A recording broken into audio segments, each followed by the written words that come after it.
Good morning. Happy midday.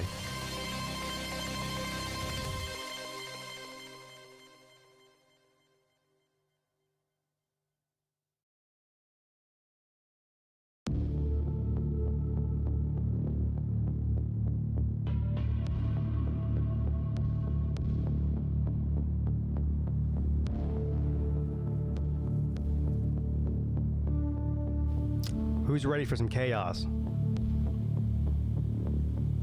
Well, I guess you don't have to be ready. We've already seen it. But there's more to come.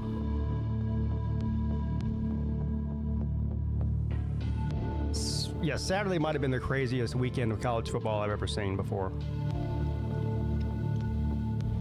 Clemson versus USC Junior, a playoff game in that. Possibly, yes. I think Clemson has a slightly better chance of getting into playoffs by winning that game than South Carolina does, but yeah, but there is a path for South Carolina. I think they need a little bit of help. Well, for one, like Tennessee losing to Vanderbilt would definitely help South Carolina out.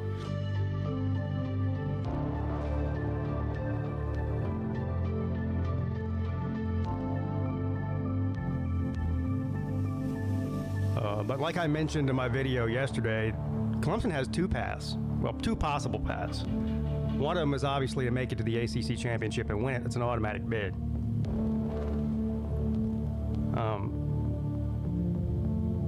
But an outside second chance would be beating South Carolina. I'm assuming South Carolina is going to be ranked in the top 15, probably 13th or 14th in this week's playoff rankings.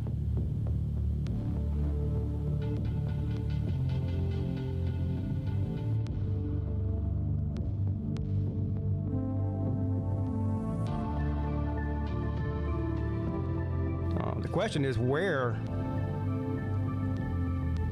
will some of these how far will some of these teams that lost fall? How far will Ole Miss fall? How far will Alabama fall?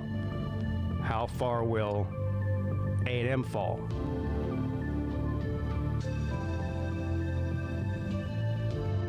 Well, Alabama was at 7 last week, right? Yeah. They'll probably fall to 13 or 14. If I had to guess.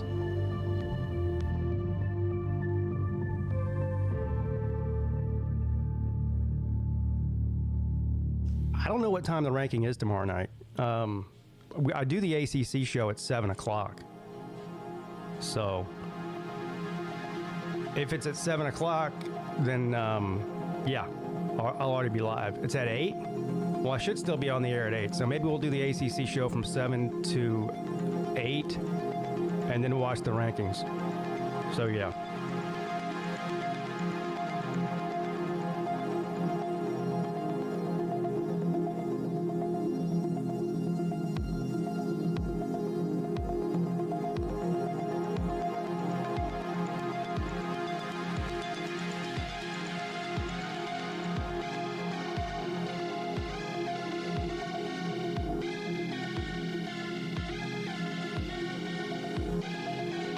Most down bad fan base right now, Alabama.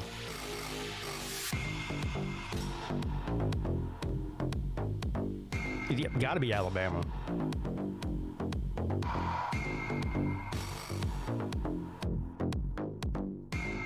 I would say A&M, but they still have a chance to get in the play. Hell, if they beat Texas now, first of all,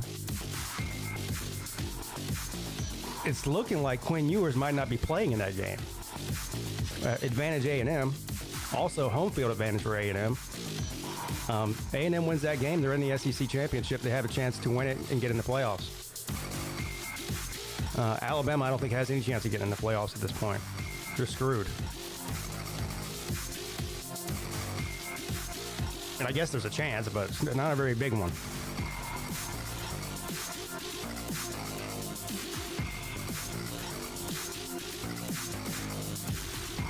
Vandy, I'm mad at Vanderbilt. I just needed them to cover last week. They couldn't do it.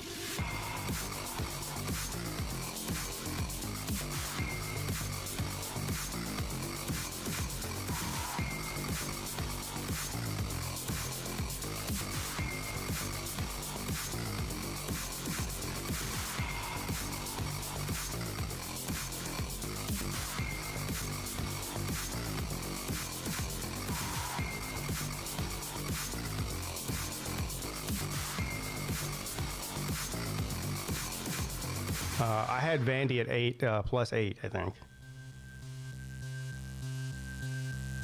What was the final score? I can't remember.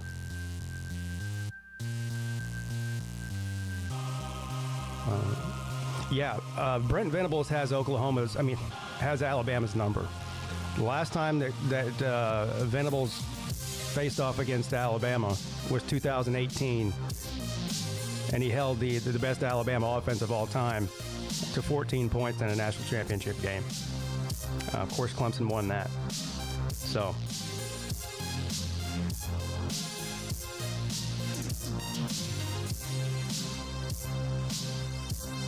yeah, I think they're good. I don't think they're a national championship team. I mean, that's a huge win for Ohio State. I mean, they now have a win over Penn State, Indiana.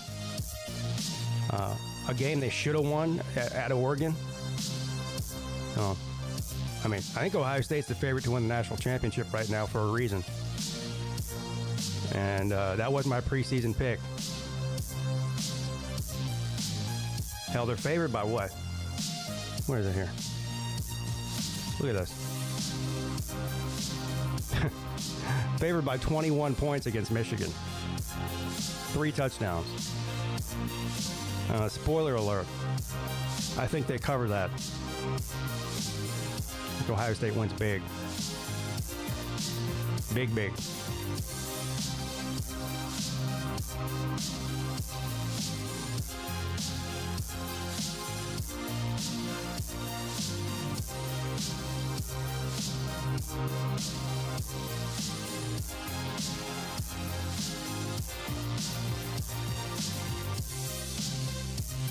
You know what it was, Vandy Dandy?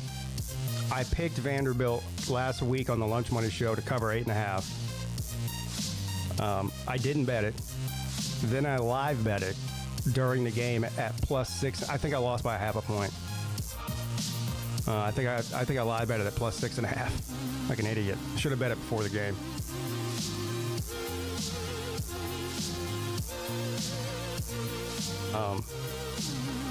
But I did win $1.37 this week from the bookie.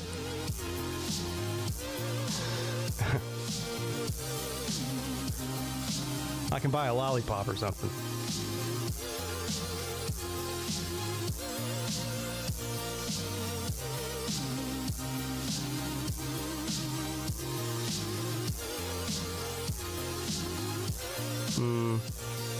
I guess it's probably safe to say that Indiana was the most overrated team in the country. What were they at? 5? I don't think they're a top 10 team. I think they're a top 25 team, for sure. But most underrated team in the country? Probably South Carolina. I don't know. They're one of them. But fuck South Carolina. So.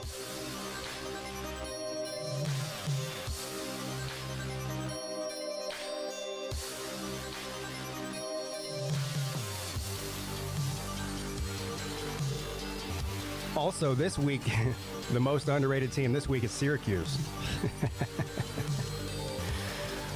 What's the line on that game? I want to say it's around 10 or 11. That's my guess. Let's see if I can find it. What time do they play? 3:30?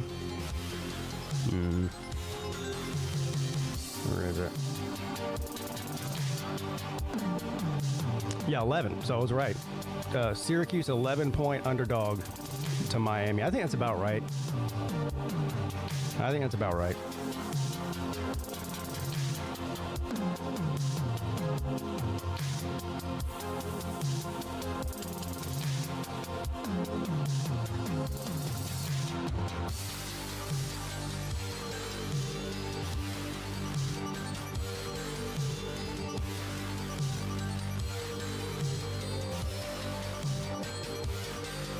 Yeah, I think it's pretty safe to say it's going to be Oregon and Ohio State in the championship game.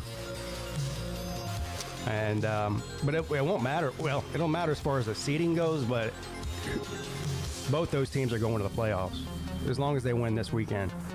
And of course, I think that both teams will. So it's just a matter of who's going to get the bye and who isn't between those two teams.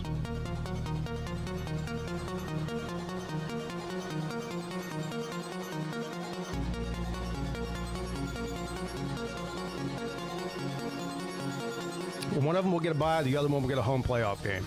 So, pretty good situation for both teams.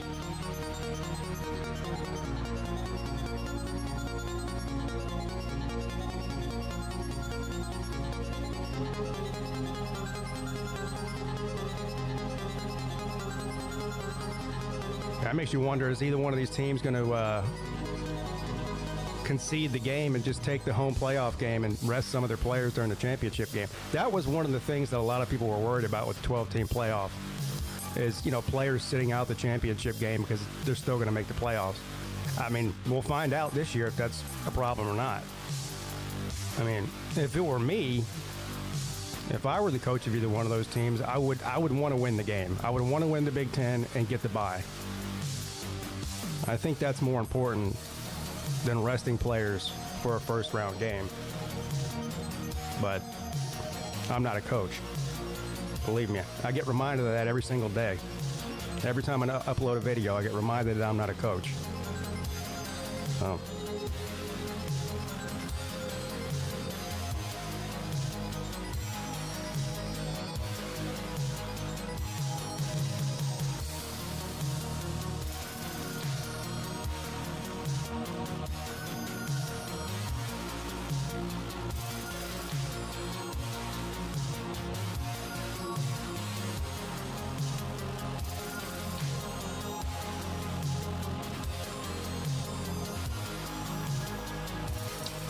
What's going to be the biggest upset in rivalry week? I mean, who's got a real chance of upsetting? Obviously, South Carolina has they're an underdog at Clemson. That's probably the favorite upset. Outside of that one, though, right? Florida State, Louisville, Kentucky, Georgia Tech. That's just the ACC, SEC matchups. Obviously, Michigan and Ohio State. Notre Dame and Southern Cal.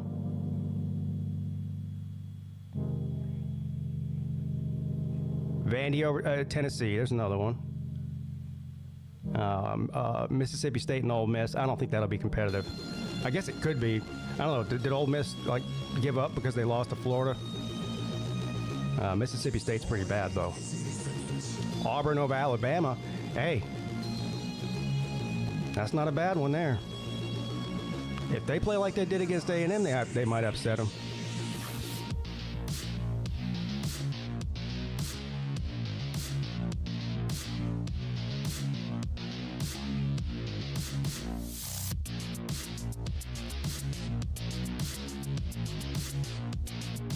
Arizona over Arizona State. Oh, yeah.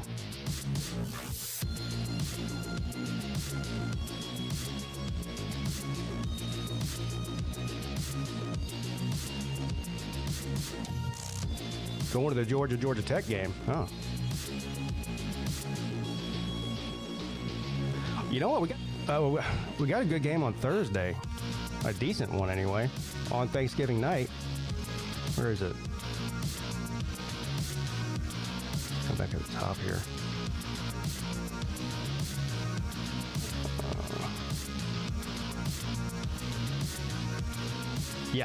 Tulane and Memphis.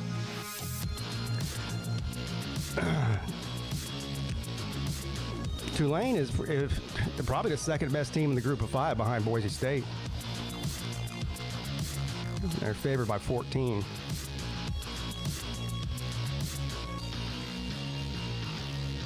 Then Friday, there's a bunch of good games on Friday. Colorado and Oklahoma State. Colorado heavily favored in that one. Boise State and Oregon State. Did you guys see Oregon State beat Washington State this week? With all the other upsets that went on, nobody really talked about that. But Oregon State's awful, and Washington State's had a decent year. But, yeah, Oregon State won that.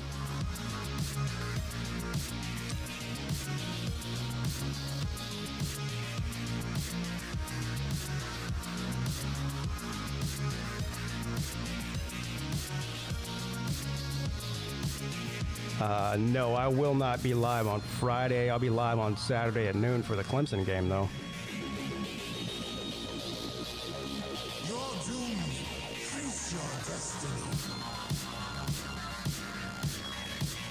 Oregon State won the I didn't even know that. All right.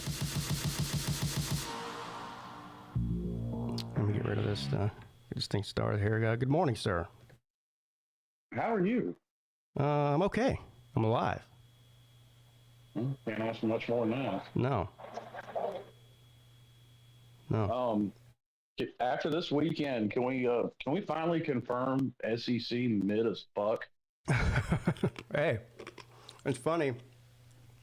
Whenever the ACC loses, to another ACC opponent who's, either unranked or whatever, well, the ACC sucks. But when it happens in the SEC, it's just because it's such a gauntlet, Yeah, it's just such a tough schedule. Louisville beats Clemson or Georgia Tech beats Miami. ACC sucks, but Oklahoma beats Alabama and Arkansas beats Tennessee. Oh, it's just because it's tough. Yeah, who do you think the best team in the SEC is? Georgia. I think so too. I mean, all year I've been saying that doesn't necessarily mean they would beat Texas a second time around. Because I do think Texas is good. But especially with Quinn possibly being out, yeah, I got to go with Georgia. Yeah, me too. I mean, Arch Manning has played, even but if they win, does that keep them out of the playoffs? Because by last year's definition, it would. Who? Texas. If they win the SEC? Yeah. Say they barely beat A&M and then they barely win the SEC title with Arch playing, they should be out. Yeah. Well, except for they get an automatic bid. I'm just saying, man, that if the committee wants to be consistent, they would be out. I was arguing with a guy on Twitter yesterday. He was trying to tell me that Clemson's in jeopardy, or the ACC's in jeopardy of only having. Wait, no, what did he say? He was telling me that 2 teams from the group of 5 would get in before 2 teams from the ACC. Yeah, well, that's what you call smooth brain. Well, actually, no, that's not what he was saying. He was telling me that the ACC champion could get left out of the playoffs. That's what he was telling me. And I said, look, there's 0 chance of that happening. He goes, well, they're not guaranteed a spot. It's the 5 highest ranked conference champions, or 4 highest, whatever. And I said, well, yeah. So he was trying to say that Tulane would get in ahead of the ACC champ, and Boise State would get in. So there would be Tulane and Boise State, and the ACC would get left out completely. I said, look. I said, I don't know. Any amount of money that you want to bet me on that the ACC champion doesn't get in, I'll be willing to bet that amount of money. Just send it to me. Yeah, I'll literally stake my life savings on that. Yeah. Oh. And actually, speaking of Boise, they may be toast. Why? Genty got hurt in that game. He's out. I didn't know that. Yes, Genty got hurt Saturday. I thought he ran for like 200 million yards or something. I mean, he had a good game until he got hurt. So he's out for the season?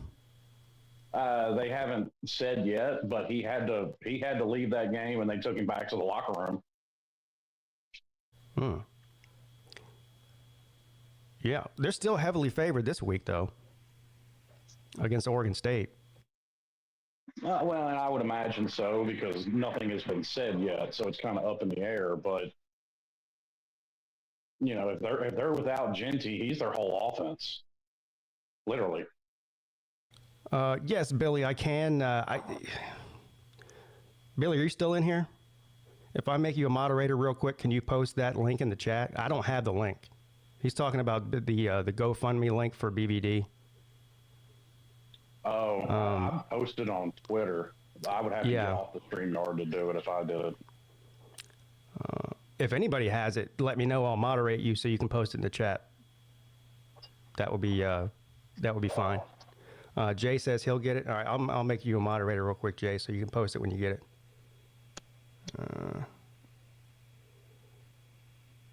Why is it not letting me moderate you? Another interesting stat that I came across Saturday, since we're on the topic of the SEC, you realize that they're 2-5 against non-con teams with a winning record. Who is?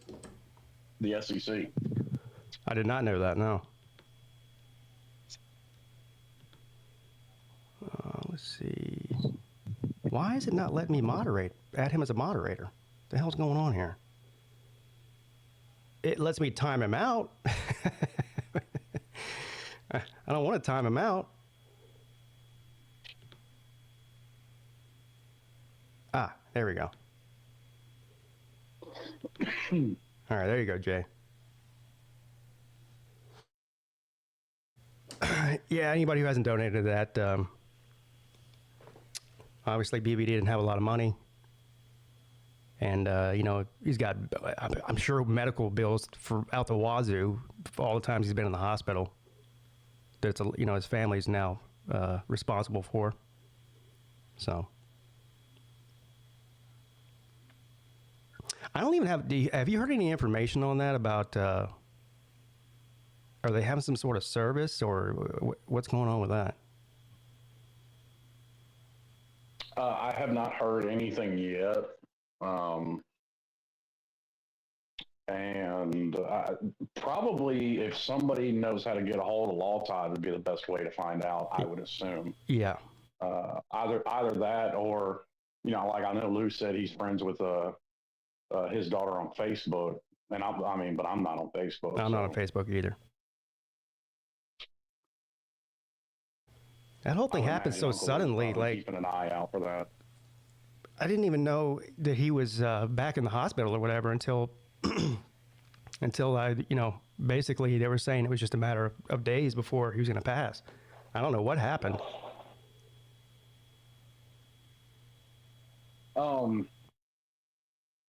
Well, that 15 or 20 minute live stream that Law Tide did, I mean, he basically said it was kind of a continuation of the same thing, and they had told BBD that they wanted to take his other foot, and BBD basically, if I understood Law Tide right, BBD basically said no and signed a DNR and decided to go home. Yeah. I guess he had enough. I don't blame him. Yeah, you know? I can't say I do either. You know, but I mean, at the same time, you know, and this isn't a knock at BBD, but take a lesson from it. If you're out there, you got to be on top of your diabetes if you have it. Yeah. Yeah, he essentially said, like, you know, they told me to stop drinking Coke and they told me to stop smoking, and I'm just not going to do that. I'm just going to do what I want to do until time's up, and that's what he did. Yeah. You know, you can't tell somebody how to live their own life. No, you can't. And I mean, you know, me and you aren't even as old as BBD, and we're pretty set in our ways. Oh, yeah. Yeah. Oh, believe me, I completely relate. Now, I've clearly never had any sort of major health problems. But, yeah, I'm as stubborn as they come, so. Yeah. I mean, that's my wife. He did a show on Tuesday, didn't do a Thursday, didn't do one Sunday. Okay.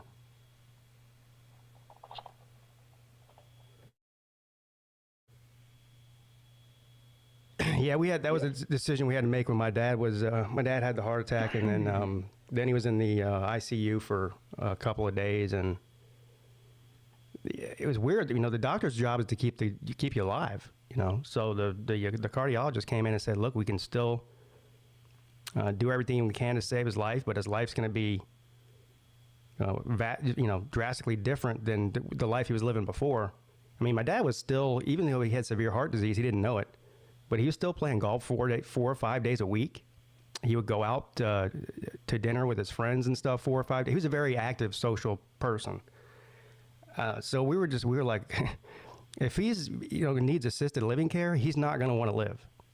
We knew that.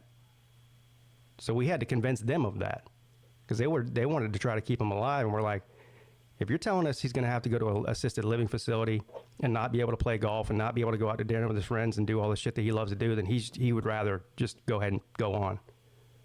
And honestly, I'd probably be the same way. If I'm going to be, bedridden, basically a vegetable, for lack of a better way to put it. I mean, to your point, what kind of life is that? Yeah. Yeah, I wouldn't want that kind of life. No, I wouldn't either. Nobody wants to put their family through that either, having to take care of you. Exactly. Anyone who's ever had to take care of an elderly or a sickly person, it's a full-time job, and it's expensive too.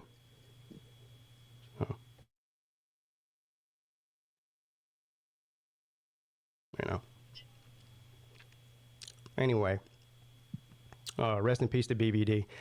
We haven't heard from Volusia in a while. Did you notice that? Did we finally piss him off with the Trump stuff? I have noticed that. That is a possibility. Just because I like pushing narratives, I'm going with the narrative that he's in a concentration camp. Maybe with all this stuff that's going on, and where China's getting involved now with the war. Maybe they've rounded up all the Americans and threw them in the gulag. Yeah, sent them to those.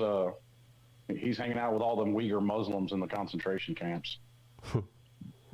Vandy Dandy says he's active on WeChat. So, well, you could probably still get WeChat from the gulag. Yeah, man. I mean, people have cell phones and computer access in prisons here, so China's so much better, so they should too. I would like to hear his opinion on what's going on right now in that part of the world. I think I already know his opinion, but I still want to hear him say it. Yeah, well, I'd like to have his opinion on the current state of college football, because, I mean, to your point, somebody tried to argue with you that the ACC champ could get left out. Yeah. I mean, there's a very real scenario where the ACC can get 3 teams in. Yeah, well, I think it's definitely going to get 2 in. Yeah, I think 3. It depends on. I think SMU would have to win the ACC to get 3, because I think at that point the Miami helmet carries enough weight that they could get in losing the ACC title, and I think if Clemson can manage to beat South Carolina by a couple of scores, I think that'll bump them up. Yeah. I think all Clemson has to do is win that game. They'll be 10-2 with a win over a top 15 team to end the season. Now, a week ago, I think some style points matter a little bit. Yeah.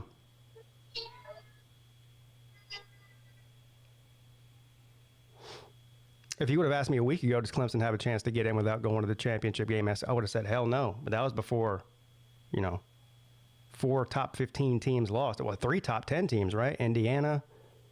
What was Ole Miss ranked? Ole Miss was, I think, in the top 10, maybe right there, right around 10. Yeah. So them, of course, Alabama was ranked 7. They lost. And that was their, 3rd loss, right? Yeah. And by the way, has the AP lost all credibility keeping Alabama at 13? Yeah, I don't even pay attention. I see people arguing about the AP yesterday. I'm like, why are you guys arguing about the AP? It doesn't matter. It really doesn't. But, and I've pointed this out all season long, not only does it not matter, but the same people you bitch about that don't even watch college football that vote for the Heisman, vote in the AP poll. Yeah, exactly.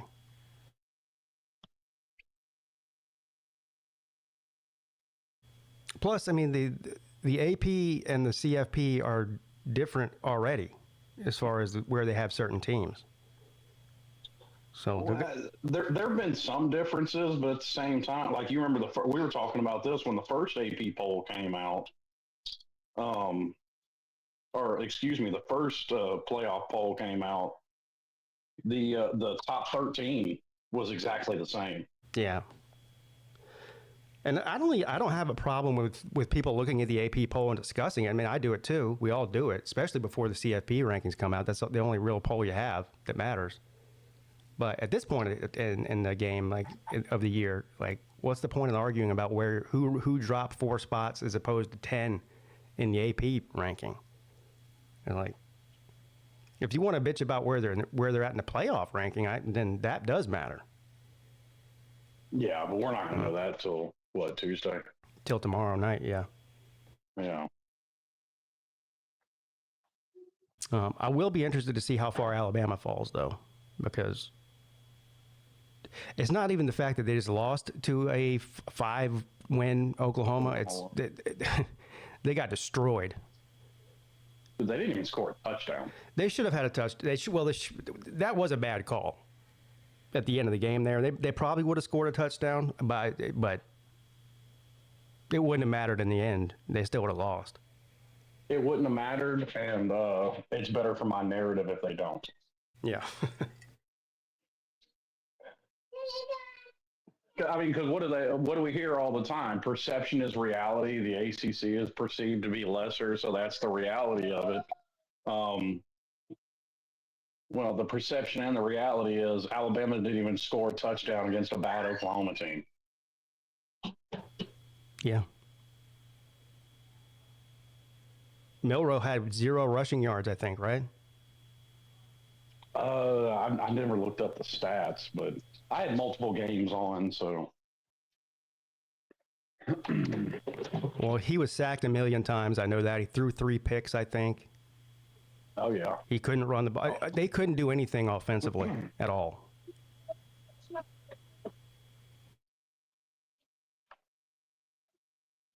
Who does Oklahoma play this week? It's funny. All I heard from Alabama fans is in the offseason is how much better this coaching staff was top to bottom versus Saban's coaching staff last year. Yeah, well, I mean, they still have all the talent in the world, but you can't just replace the GOAT. Like, it's just not plug and play when it comes to that. It's the same thing we're seeing on a lower level at Clemson with the defense. I mean, I think Brent Venables might have been the best defensive coordinator in the country for 10 years that he was at Clemson. They put Wes Goodwin in there with the same talent that Venables had, and they can't stop a nosebleed. You know, I mean, I've never seen Dabo Swinney so fired up yelling at a coach as this past weekend. They could not stop Citadel from running the ball. They ran for almost 300 yards on Clemson. And people say, okay, well, if they run the option, of course they're going to get a lot of rushing yards. Yeah, except for the fact that they play in the FCS, and every other FCS team held them to less rushing yards than Clemson did. So I don't want to hear that shit. It's Well, listen, I don't think there's any shame in not being as good of a play caller as Brent Venables. I mean, like you said, arguably the best. The only other person that's got an argument is Kirby Smart. Yeah. I mean, if you want to call him 1A and 1B in whatever order, I really wouldn't care. Right. I don't know. It's kind of weird. Like he maintained it. But people had been saying, if you delve into the individual stats, you had seen slip ups here and there, year over year since Brent had left. Yeah, it's been gradually going downhill, and it's clearly coaching. Yeah. It's tackling. It's missed assignments. Mm-hmm. It's coaching. Yeah. Well, and the flip side of that, for all the hell Miami's defense has caught, Miami and granted, I'm taking this with a grain of salt because it was Wake Forest, but Miami probably played its most complete game Saturday. At least against we shut out Ball State, but it's Ball State. I'm talking about against Power 4 competition. Yeah, Miami has this habit of starting slow in the first half and then lighten it up in the second half. They've done that a lot of times this year.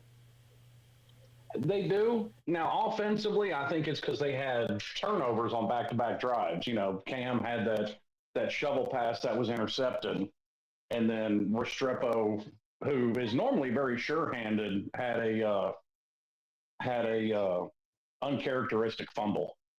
Yeah. So I think that's what kind of slowed down the offense in the first half. But I mean, the defense only let Wake Forest complete one pass in the second half. Yeah. And you know, considering how the defense is played, like I said, it's Wake Forest. I'll take it with a grain of salt, but I'll also take, you know, defense still looking better even against, you know, a bad team. You don't want to get off. You don't want to, because of the importance of the game. You don't want to get behind the 8-ball at Syracuse and have to fight your way back in that game. Miami really needs to come out and take a commanding lead in that one to give themselves a little bit of cushion. I would tend to agree, or at the very least, you know, keep up score for score with Syracuse. Because, like I said, worst case scenario, I could see that game becoming a shootout. Syracuse's offense is capable of it, depending on which Syracuse team shows up that day.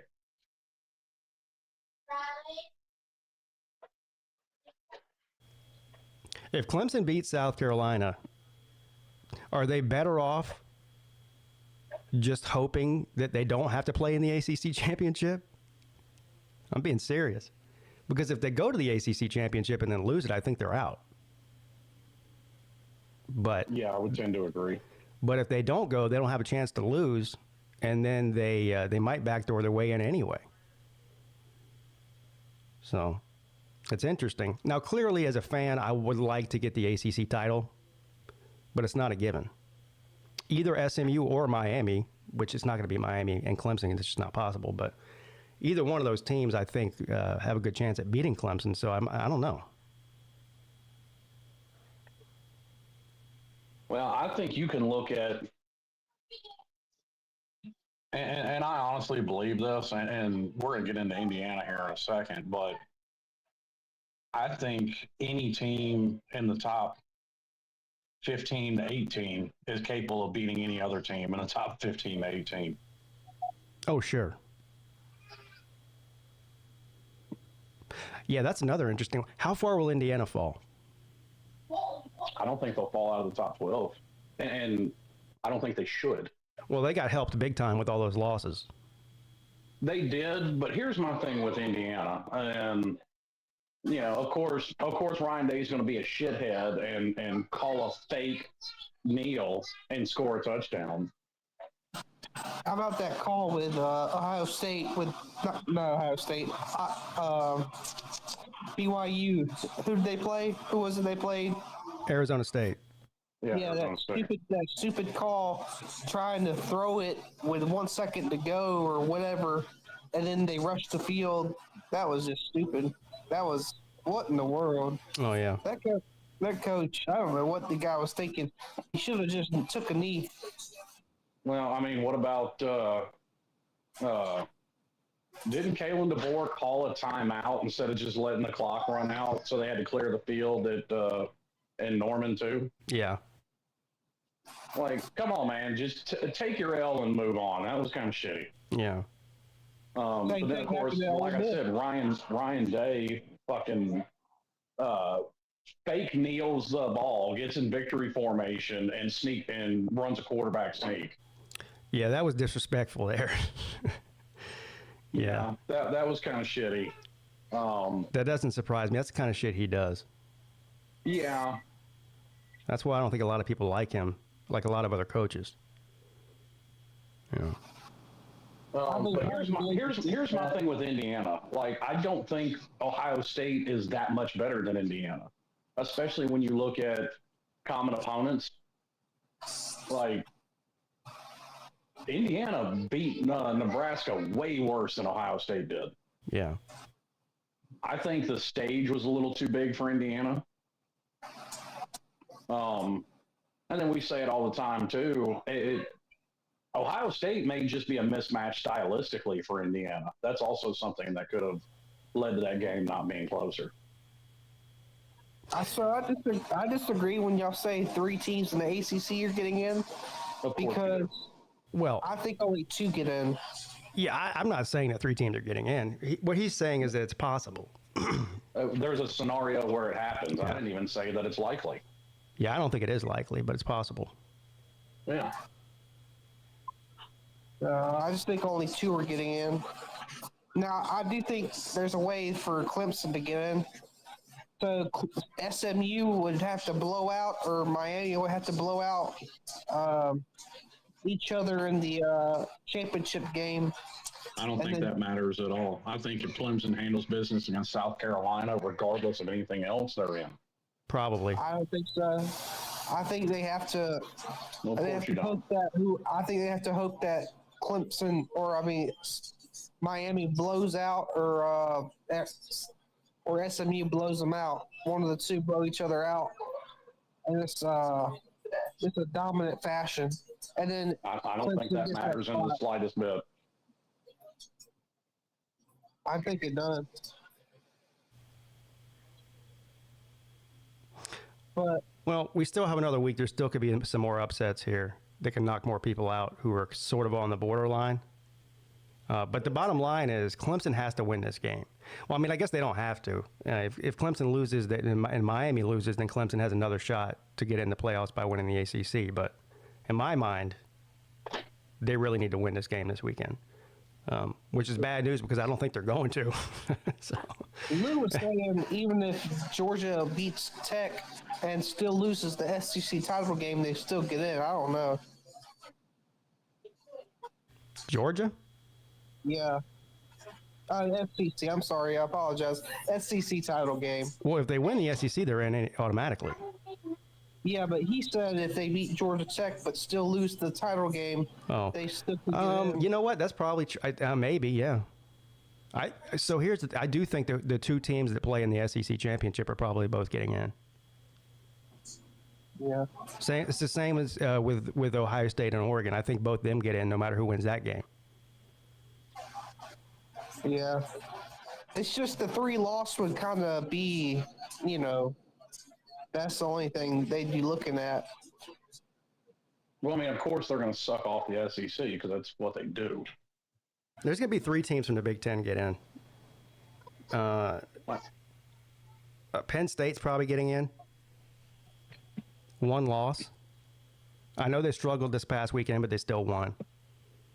They'll probably drop in the polls, though. And who do they play this week? Maryland or something? Who do they play? They have a hard on for the Big Ten, but that's okay. I mean, it's hard to keep a 1-loss Big Ten team out, especially if their only losses to Ohio State at Ohio State.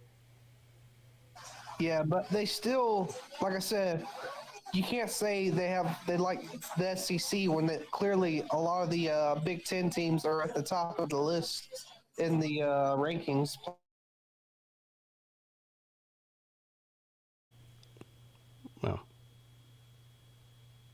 Well, it was at Penn. Yeah, it was at Penn State. Sorry. Still their only loss. They've got wins. What's Penn State's best win? Jeremy, you're in here. He's a Penn State fan. I know they went on the road and beat Southern Cal early in the year. Is that it? Is that their best win? Yeesh, if that's their best win, good Lord. And their worst loss was Ohio State. They couldn't even score an offensive touchdown. They couldn't get a touchdown. They got a defensive touchdown. They had the same loss as Indiana. Damn, so Jeremy says. Penn State's in. You got to think Indiana's still in. Jeremy says they don't have a best win. God damn. Well, everybody's got one. Illinois. Texas fans are not liking it. Vanderbilt or Arkansas is their best win. Yeah, exactly. Yeah. Penn State beat Illinois. They also beat West Virginia early in the year. I remember that. Right, West Virginia's not ranked. Yeah, well, I mean, okay, Illinois, that's a team that just got put back in the rankings that has no business in it. Yeah, well, at least they're ranked. I guess that's their only ranked win. Yeah, that's right. Gotta rank you've got to rank someone. So I mean, Okay. Well, yes, you do have to rank someone. Let's look at it. Let's look at it like this then, Vic. Since you bring that up, Indiana or Illinois coming into this week, Illinois, Missouri, and Duke were all 7-3. Duke has more wins over bowl eligible teams than Illinois and Missouri combined. all right. So explain to me how Duke isn't ranked, but Missouri and Illinois are. Duke should be ranked. Okay. Yeah, Duke should probably be in the top 20. They might be this week in the top 25. Who is Duke's best win? Yeah. What is Duke's best win? What's Illinois or Missouri's best win? Yeah, there you got a point there. But How bad is Notre Dame going to beat Southern Cal this week? bad. Yeah, they're going to get mollywopped. Bad. Yeah, bad. Yeah. There's a possibility we may have to call the cast of Law and Order SVU to come investigate that. They had a big win over UCLA this week, and of course, now it's, oh my God, did they make some sort of quarterback change or something? They did. Yeah. They benched their starting So quarterback. of course now, this new guy, he's going to be they're going undefeated next year. Lincoln Riley's not going anywhere because he's got this quarterback who's going to win the Heisman and go 18-0 next year. Yeah, Jade Oh. Mayav, the transfer from UNLV. Yeah. Is he? Yeah, isn't he some kind of pineapple? Isn't he a Polynesian? Yeah, he is. Yeah. He's got the pineapple tattoos all over his arm, so I'm assuming he is. Yeah. Tribal tats. Yeah. Yeah. That's a telltale. DJ's got him too. Mm-hmm. I think Tua's got him too. I don't think Nico does. Is he fake pineapple? Oh no. Right? Can Tennessee fans confirm that? Does he have pineapple tattoos? Yeah, he's got an upside down pineapple tramp stamp. Okay. I call Tua spaghetti head. Duke's best win is Virginia Tech. Oh wow. Oof. Yeah. Well, their best win should have been SMU. Yes. It should have been. They had a field goal blocked. Yeah. Yeah. Oh yeah. Speaking of field goal blocked, Clemson had another field goal blocked by the Citadel this weekend. To total 7 for the year. Georgia was terrible for defense this past Saturday, but their offense was good. Defense got ran on like a dog. The defense did play better in the second half, but Yeah, but still. Yeah, but you were in a game with UMass in the first half. Yeah, we have 226 rush yards to UMass. Still, it shouldn't have been that much points on the board for UMass. Maybe like 10 or 14 points, but not 20 points. Georgia's defense gives up a bunch of yards and points every other week. So it's like, last week they played bad. So that means they'll probably play really well this week defensively. Just in time to piss off Sea Dog. Yeah. I started the fire Glenn Schumann movement. You know how there's fire Mike Bobo, yeah, Mm-hmm. but nobody's talking about firing Glenn Schumann when the defense has been a disappointment this year. But I like watching teams across the country get as irrational as Miami fans. I kind of like it. Yeah, we got Nate's here. You've got a really good defensive coordinator on staff, Vic. Yeah, he's an analyst. Yeah, he's an analyst. Yeah, analyst. He stepped down from his role as co-defensive coordinator, to spend more time with family. Yeah, but after he spent some time with the family. Now it's time to get back to work. Yes, that would be nice. Yes, I'd love to be able to. Speaking He's trying to be smart, raises his salary or something. I don't know. Maybe he helps convince him to get him to raise the salary or some shit. Something to get Will Muschamp back. We need this guy back. So then Lou reminded me. He's like, yeah, Schumann is terrible. That's why he's getting all these job offers. Terrible coaches get job offers all the time. Maybe, Will Muschamp has been a head coach twice. Yeah, so Lou was telling me, you might get your wish, Vic. Maybe he'll take another job. Like a head coaching job somewhere? Yeah, like I guess I like some Group 5 somewhere, I guess. But This might be the most quiet off season as far as head coaching hires or fires or whatever. I mean, can you think of one that's going to get fired? Nobody now, because Billy Napier was the only one on the hot seat, but now he's not because they want to keep him just because he won a couple games. Yeah. Yeah, what about? All right, stop it. Billy Napier's gone 7-5 with that schedule when mainstream pundits were talking about them winning 2 or 3 games. Billy Napier should be in contention for Coach of the Year, along with that Arizona State head coach. Yeah, okay, Neil Brown definitely probably most likely getting fired. So that's one. What about Purdue's coach? What about Ryan Walters? Yeah, there's another one I was thinking of earlier who was, PJ Fleck After one at Minnesota. No, I don't think he's cute. You don't think so? I mean, Minnesota's bowl eligible, right? So they'll probably keep him. Yeah.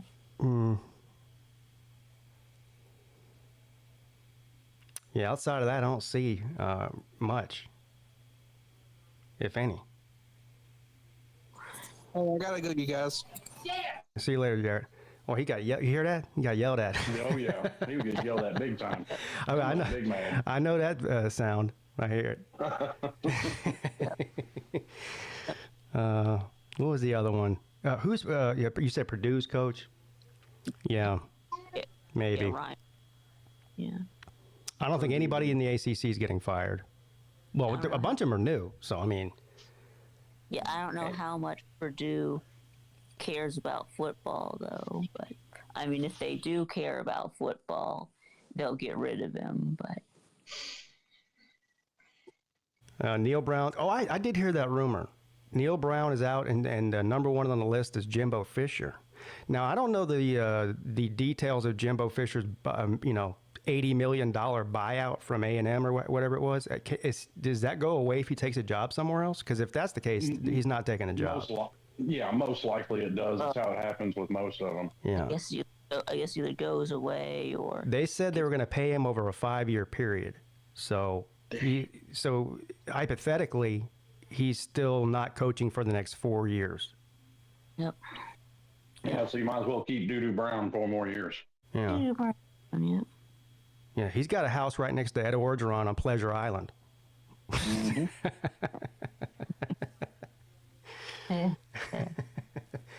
I mean, they were chanting "Fire Brian Kelly" in Death Valley Saturday. Yeah, he's not getting fired. Fire Kelly.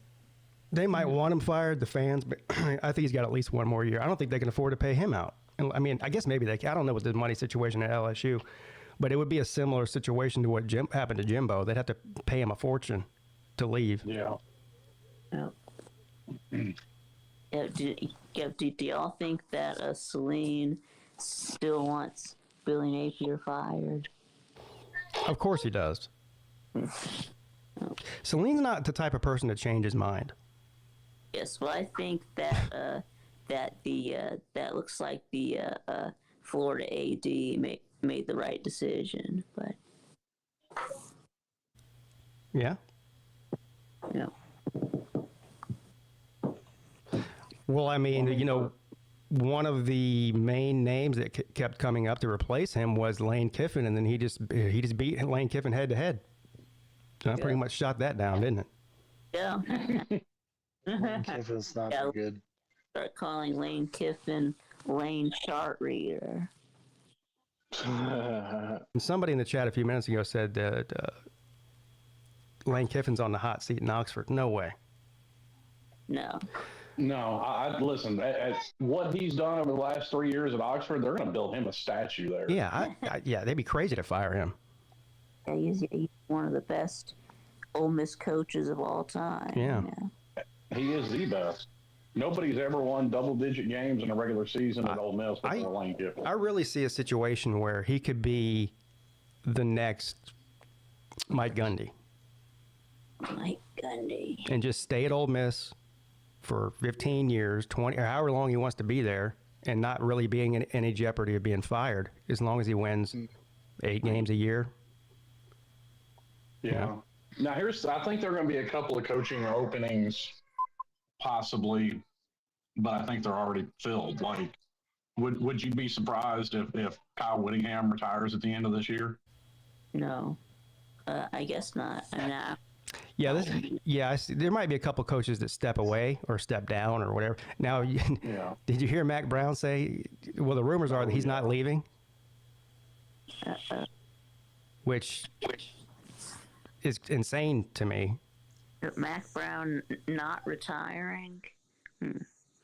Maybe he's just saying that maybe he's going to force them to fire him so he can get his retirement money. Dude, I think that man's just bound and determined to give birth on a sideline. He looks about 8 months pregnant. Yeah.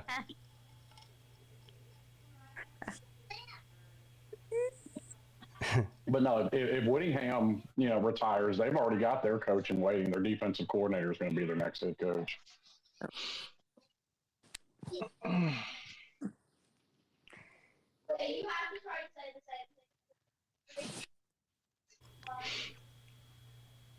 All right, we got Ballard is here. Thanks, Vic. What's up, Ballard? Hey, Vic, I want these SEC man's takes on their conference being mid as fuck. Yeah, Damn. I'm the official back room. Yeah, you're like my producer. Or hall monitor, one or the other. He is producer because it's like Big Two Productions. So, I mean, he's producer. Yes, I am kind of. I need a producer. I need someone just to run the whole show, and all I do is talk. That's what I need. Ask Vic. I mean, Selena. You know who would not be a good choice? Who? Who? Just Hall. Jess Hall. Yeah. Oh. He did that to me, and then he came on talking about his porn addict. Oh yeah, you talking about when he hijacked your channel? Yeah. Don't worry, Pete. I won't. Yeah. I wouldn't do that. Yeah, I wouldn't stream on someone else's channel. Yeah, I know you wouldn't, Vic. But about my. so Ballard, first of all, of course, Chess should not have done that, but it's your fault. You know that, right? I know. Did you change your password now? I did. Are Are you sure you did? Because you took a long time to answer that. Yeah, there's a hell of a hesitation there. No, I changed it, and I removed him from StreamYard. Okay. And I've added Mayhem Matthew instead because we run a show.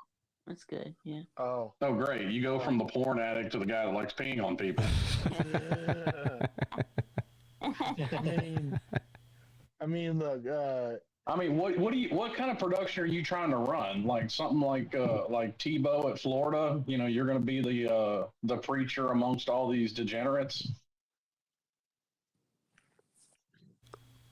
Maybe. I'm assuming that Mark Rogers must have a bunch of people must have his logins. Yeah. All the different channels he has. Probably. I didn't Hey, want to. Pete, it's rivalry week, man. How you feeling? How you feeling about this South Carolina game?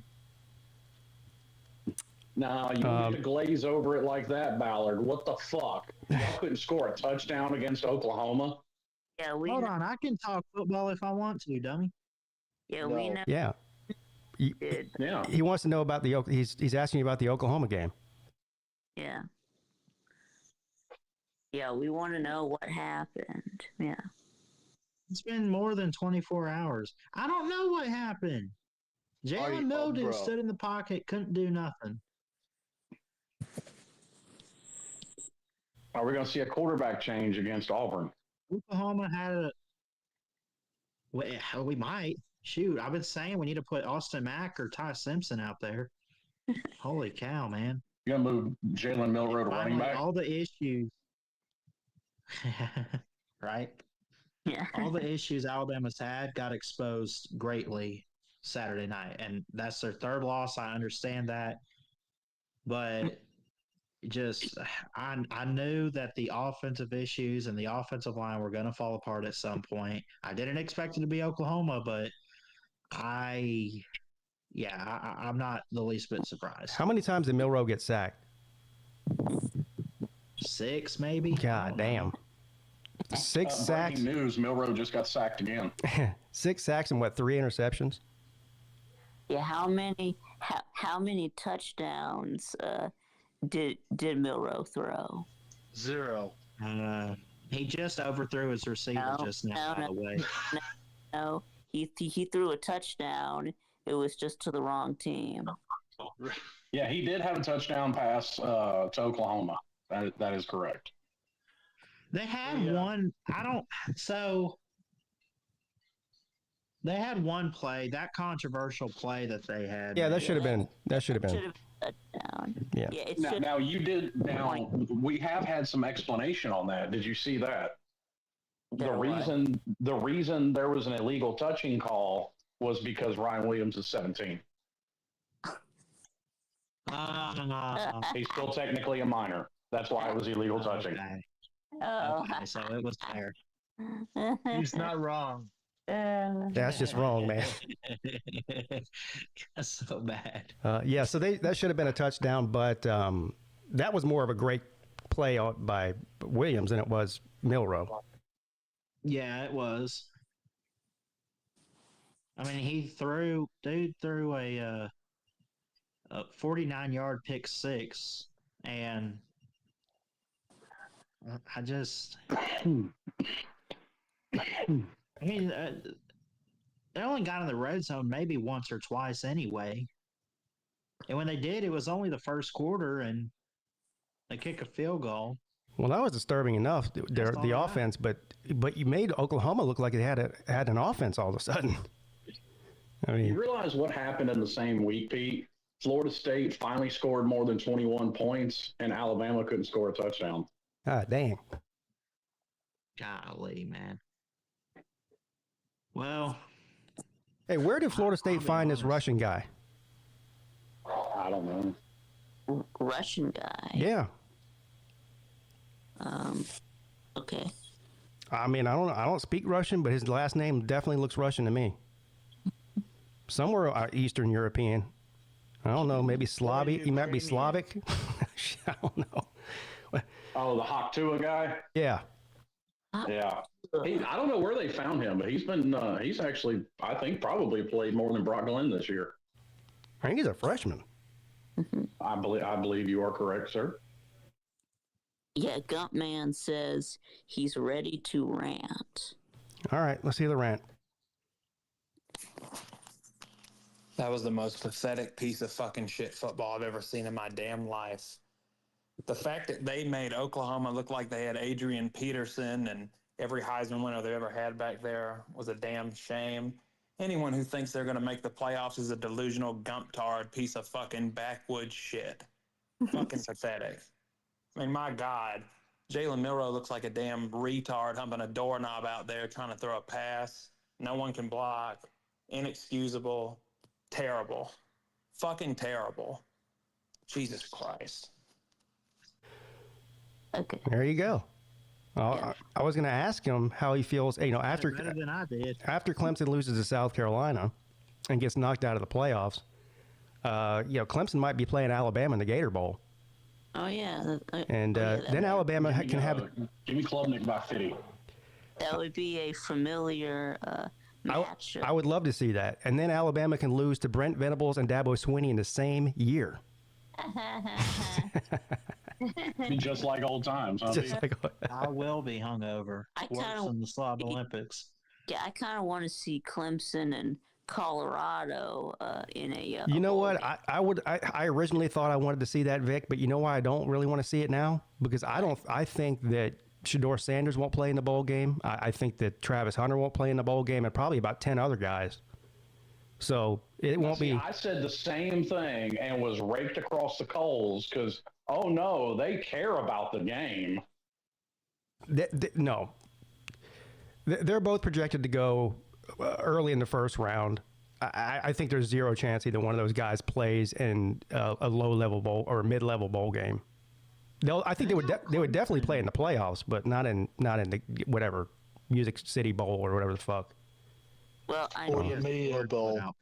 well, I mean, they'll play if Dion tells them to play, and if he tells them to not play, then they won't play. Yeah, So, well, he might tell him not to play, especially his son. yeah, there you go. Yeah. Now, can we end this whole Travis Hunter winning the Heisman horse shit? Because I think that's pretty much done too.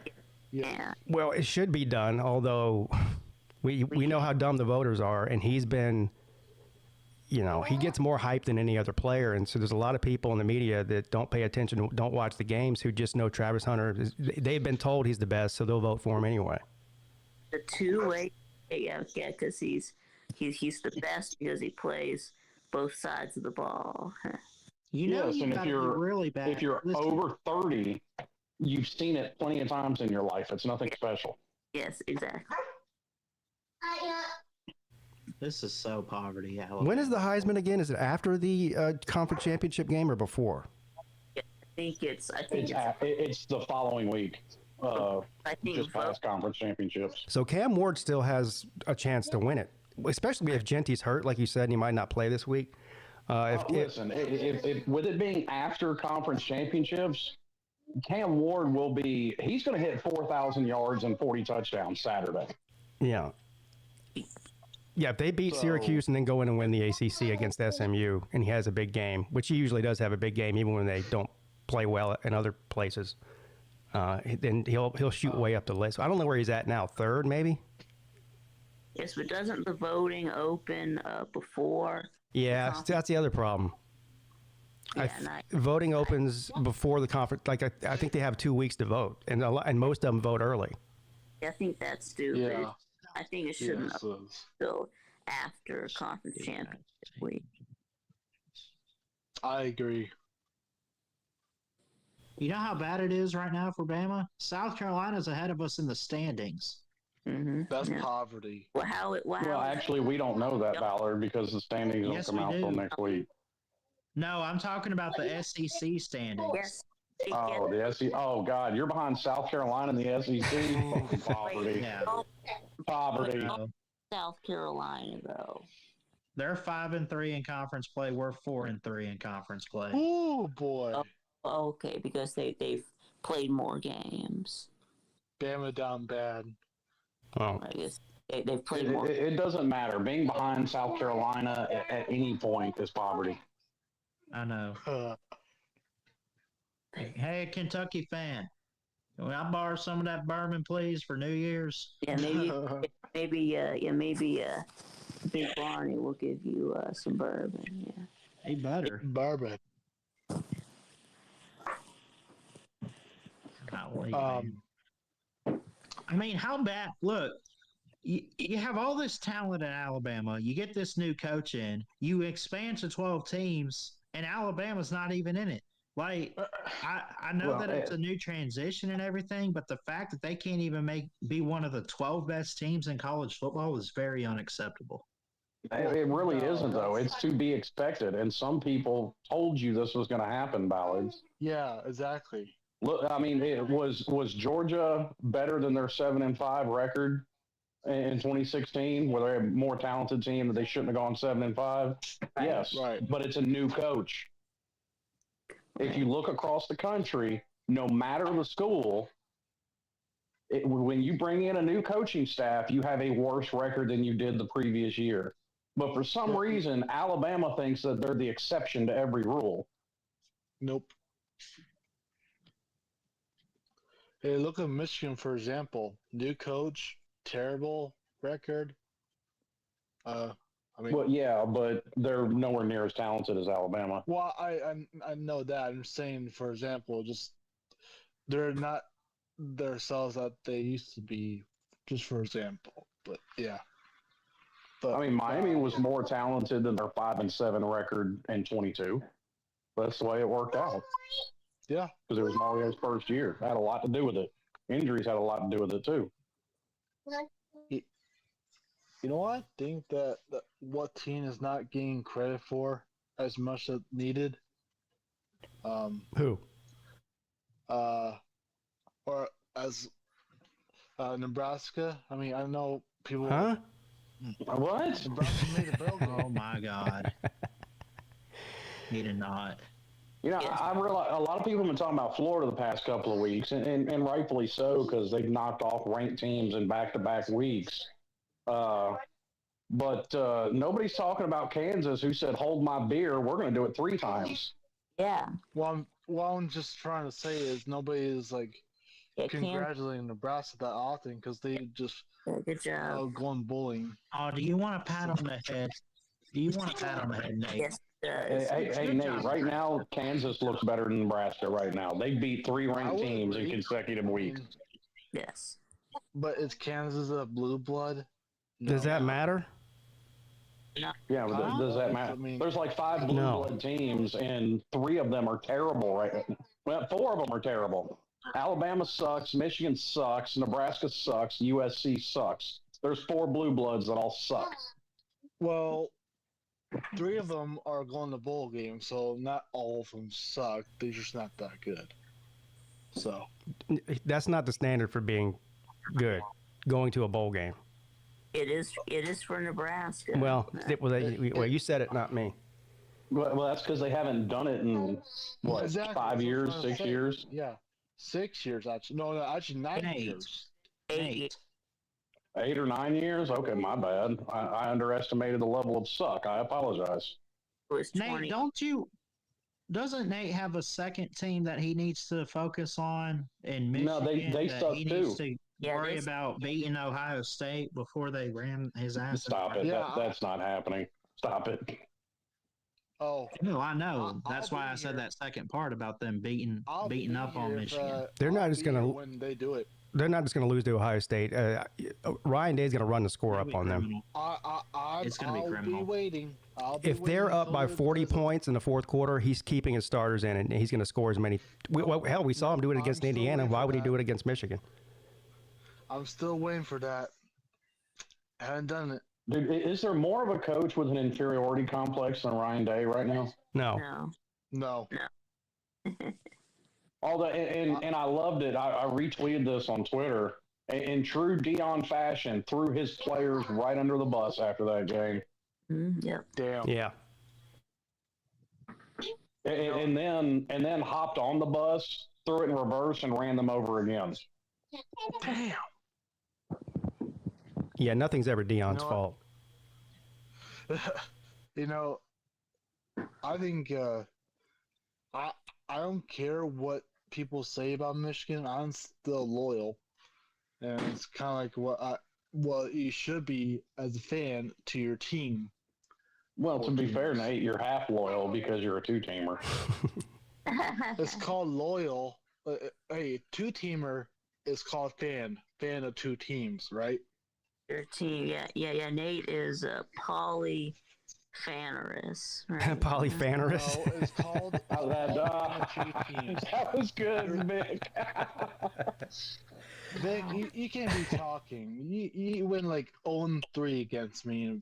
Yeah. Vic, Oh, shut up. no. We got some outpick Vic trash talk going on here.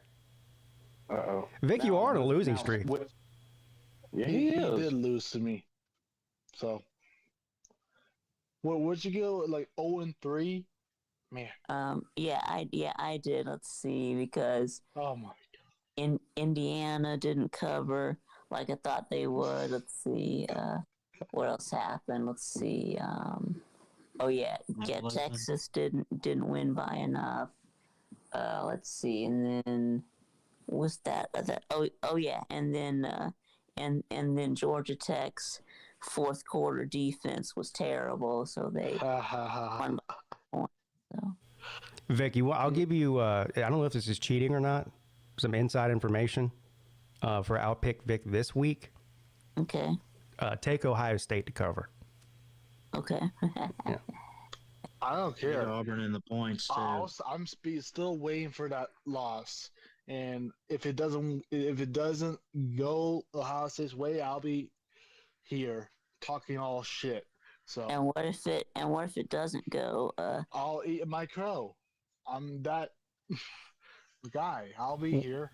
What would be now? That would be a funny ups if Michigan somehow beat Ohio State. That might I can't think of anything funnier than that. Year in a row. But like out of all the rivals, what would be the funniest upset this weekend? Yeah, Florida State beat Florida, Michigan. maybe. Probably Michigan beat. beating Oh yes, that would absolutely be the funniest, and I think you'll see the quickest turnaround a fan base has on a coach. What if Florida loses? Yeah, Florida loses. Right. It would be. I think it would be funny if A&M beats Tech. Well, that's not that. That's entirely possible. Texas finishes the season with 2 losses and no rank. Yeah, and I'll be the only one if that happens. If Michigan beats Ohio State, even if I called it, if that happens. So I don't know. That might be the most likely upset of the week. well, A&M. A&M upset at Texas. Yeah. Yeah. Especially if Ewers isn't playing. That's the obvious, though. Well, I think another thing that people might probably call a likely upset is Syracuse beating Miami. Well, another likely upset is South Carolina beating Clemson. I can't believe they're an underdog, but they are. I don't know. Is that Columbia or No, it's in Clemson at noon. Yeah. Wait a minute, I'll take Clemson. Where is that? Sorry. I mean, Yeah, I would rather So you think? play A&M. Yeah. Okay. I personally believe the team that could really spoil is our game. And I think Auburn, even though they haven't won there since 2010, they just knocked off A&M, right? Gave them their 3rd loss in 4 Right. overtimes. Right. If they win, they're going to a bowl. well, They got everything in front of them right now. luckily for you, the game's in Alabama because DeBoer loses on the road, not It at is. home. Yeah, if it was in Jordan Hare, I would definitely be picking Yeah, Auburn. all of Alabama's losses are on the road, aren't they? At Tennessee, at Vandy, at Oklahoma. take Yeah. And you got two really good. Besides, I mean, that You to got be 2 really fair, good too, wins at like- home. You beat both Georgia and South Carolina in Tuscaloosa. That's 2 good wins. Yeah. Auburn hasn't won in Tuscaloosa since Cam Newton, I don't think. Yep, that's right. It was I think they've only won at Jordan Hare. Damn, has it been that long? Since 2010? Yep. Yeah. Jeez. I did it. Yeah. We play them every year, so. Well, they're due.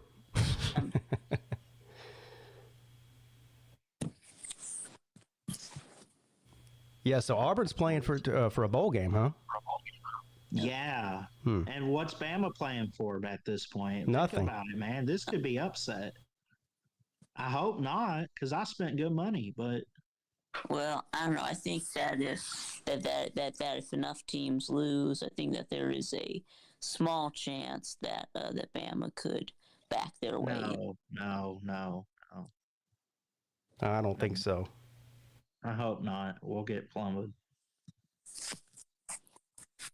Yeah, Ballard would probably rather play against Clemson in the Outback Bowl. Yep. Yeah. At least you'll have a chance of winning that one. A chance. Yeah. Who would be favored? Yeah, Alabama would probably be favored, do you think, against Clemson? I think it'd be low, though. Maybe a field goal. You think? I don't know. Like that. I mean, it had to be a low spread.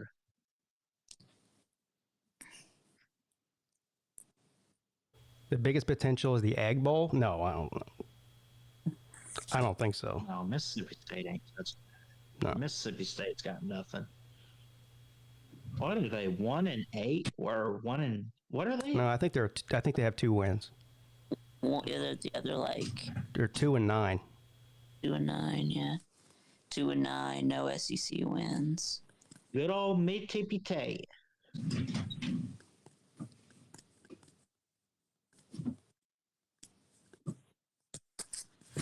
Now that's a coach that probably needs to go, but he's only there. What? This is only his second year. Is that right? Who? Mississippi State. No. This is his first year. Oh, okay. His first year for Jeff Levy. Now they did fire Zach Arnett last year after 1 year, but Another one I've been hearing about is Sam Pittman. I don't know if I would fire him. Arkansas is not terrible. No, he's not getting fired. No, Right. I don't think so. he's built too much of a good culture, and just the consistent improvement of Arkansas has been.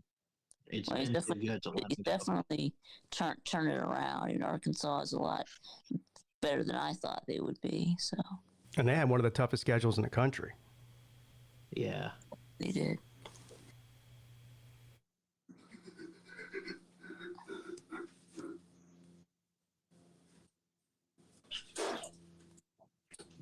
Missouri. Oh, that's Wait a minute. Did I just hear Arkansas not terrible? They lost to Oklahoma State, who at last check is winless in the Big 12.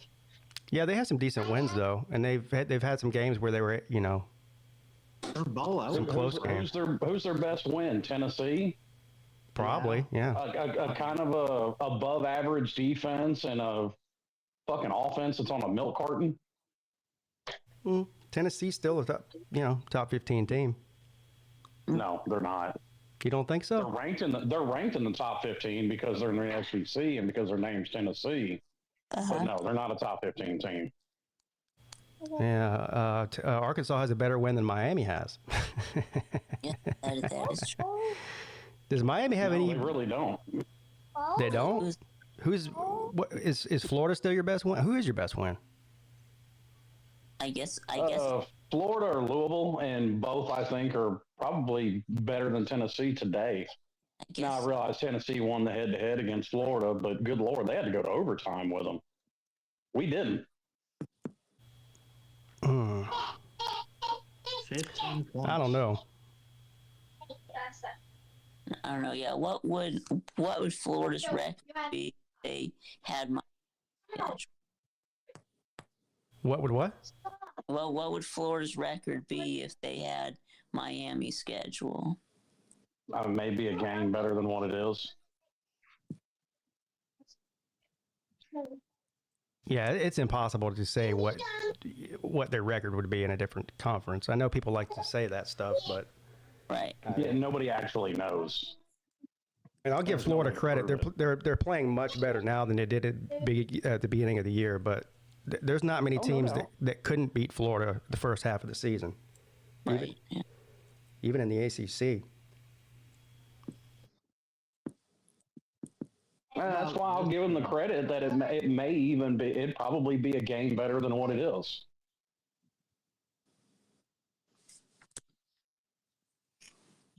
It's on Friday. Mm. Wisconsin hosts Minnesota. It's a 2-point line. Because even today, I don't think anybody would pick Florida to beat Miami again. It'd be closer, but they wouldn't beat us. They wouldn't beat Clemson. They wouldn't beat SMU. They probably wouldn't beat Louisville.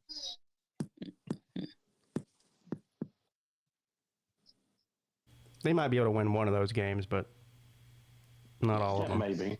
I mean, Louisville probably. I think they could beat Louisville. I mean, if Stanford can beat Louisville, then Florida. Yes, you can't beat Louisville. If Kentucky can keep it a 1-point game with Georgia, Miami should be able to run them off the field. Right. Yeah. I don't think that transitive property works too well. Yeah. Now, I do think a Miami-Georgia game would be a good game. I wouldn't pick a blowout going either way there. And I highly doubt Vegas would have either team as any more than an 8 or 9 point favorite. Yeah. Jackpot says that Lane Kiffin gave the game to Florida on Saturday more than Florida actually won it. Yes. Oh, so Lane Kiffin was doing humanitarian work. Okay. Humanitarian. He could. I mean, hey, he could be right. That has kind of been the knock on Lane Kiffin is, he loses games he shouldn't. He's a humanitarian. Well, yeah, Lane Kiffin, didn't you hear Lane Kiffin opened a shelter for unwed mothers in Oxford, Mississippi, and then filled it. Damn, he's a nice dude. Yeah. Yeah, man, they're doing humanitarian work. Yeah. He's doing good Samaritan. Yeah.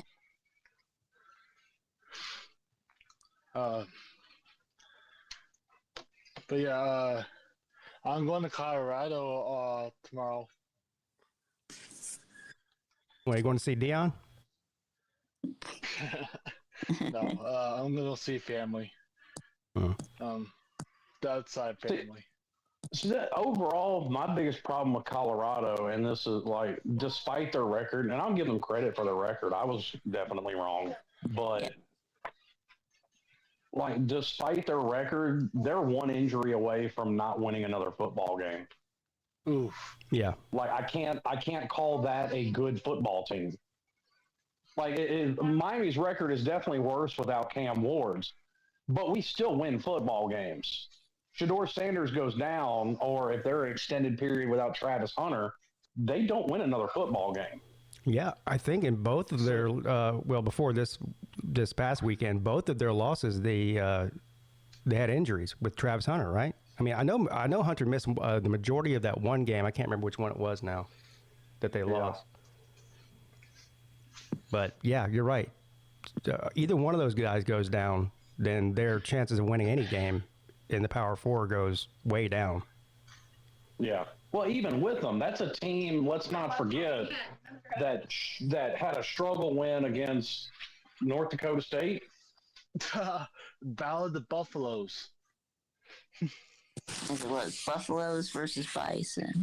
Yeah. Yeah. The Bison Buffalo Trophy. Yeah, Kansas State. That's right.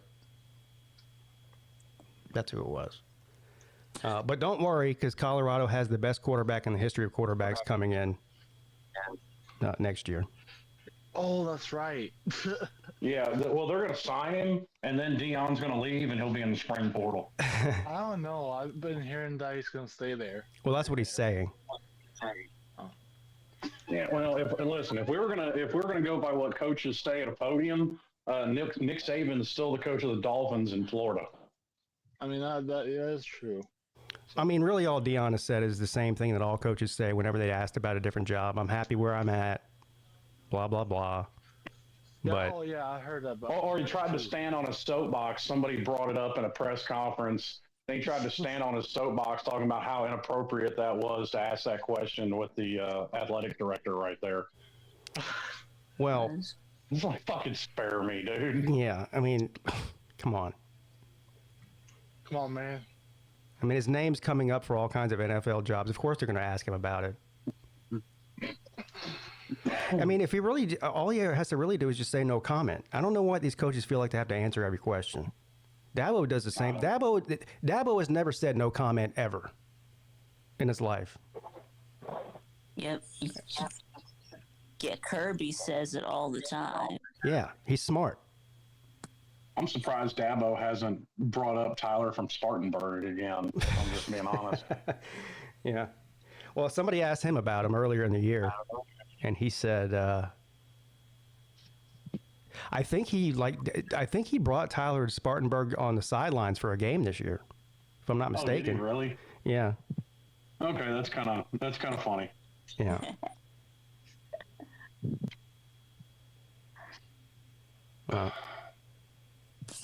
But yeah, Dabo usually when they ask him a hard question, now I will give him credit for this. He's not a liar.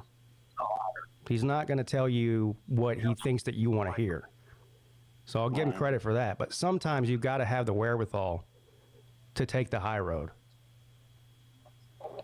But yeah, well, to Vic's point, Mario Cristobal's good about that. Like he plays everything very close to the vest. He doesn't mind saying.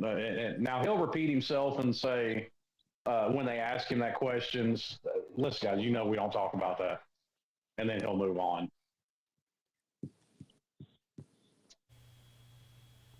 Well, he got in Wes Goodwin's ass this week. Hey, I'm all for it. Sometimes you need to. I still don't think he's going to fire him, though. Although he should.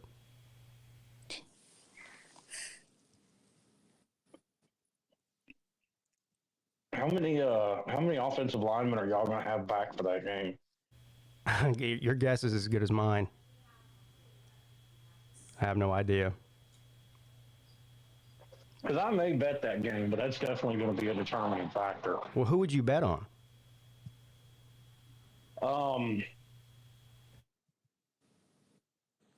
Probably Clemson, if I'm just being honest. Really? I got more faith in Dabo than I do Shane Beamer. And I've been a Shane Beamer advocate, and I still am.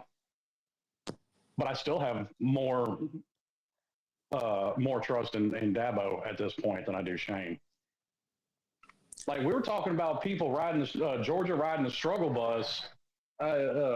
South Carolina was riding the struggle bus for a half against something called Wofford.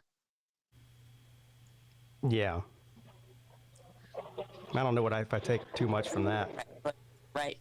But it's Wofford. Probably more of a realistic criticism of South Carolina was a close game against Missouri. Because I just don't think Missouri's any good. I agree. That's another criticism. Here's my thing with that first half against Wofford. Like, there for a little while, they were just trading back and forth interceptions.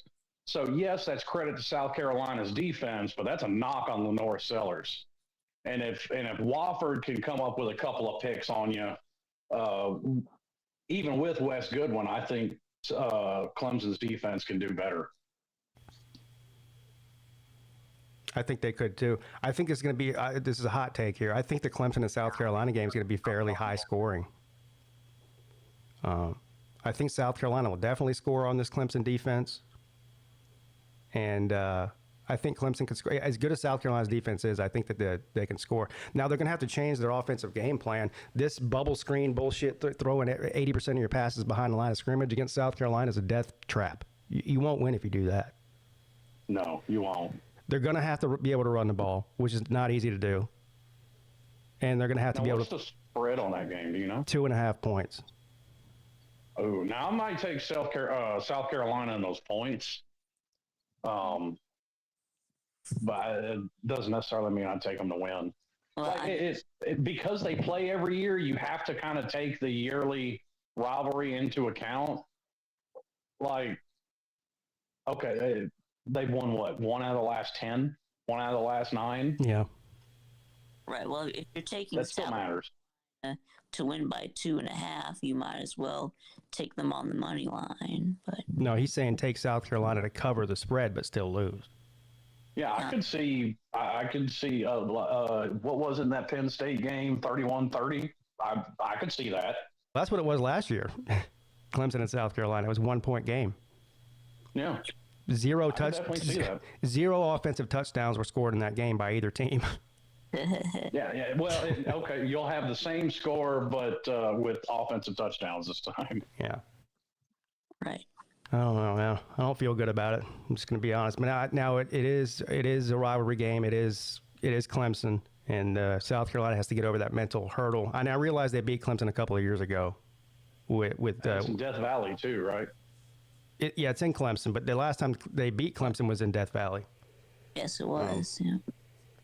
But that's the only reason Clemson's favored in this game is because it's the rivalry and because it's in Clemson. I don't know about there's a debate about who does it favor being at 12 o'clock in the afternoon as opposed to nighttime. I don't know. I guess that would favor South Carolina because obviously a night game in the Valley is a lot louder than it will be at noon. Yeah, why is that not a night game? Are they mad at Dabo for not taking the Black Friday game? I think whenever he refused to take the Black Friday game, they went ahead and just made a decision right then. Okay, well, it's going to be at noon then. Yeah. Despite because it doesn't make any sense. I mean, Florida and Florida State are playing at night. I mean, come on. Yeah. Well, see, like I understand game day going to A&M in Texas because that's the first time they've played in 12 years. So I completely get that.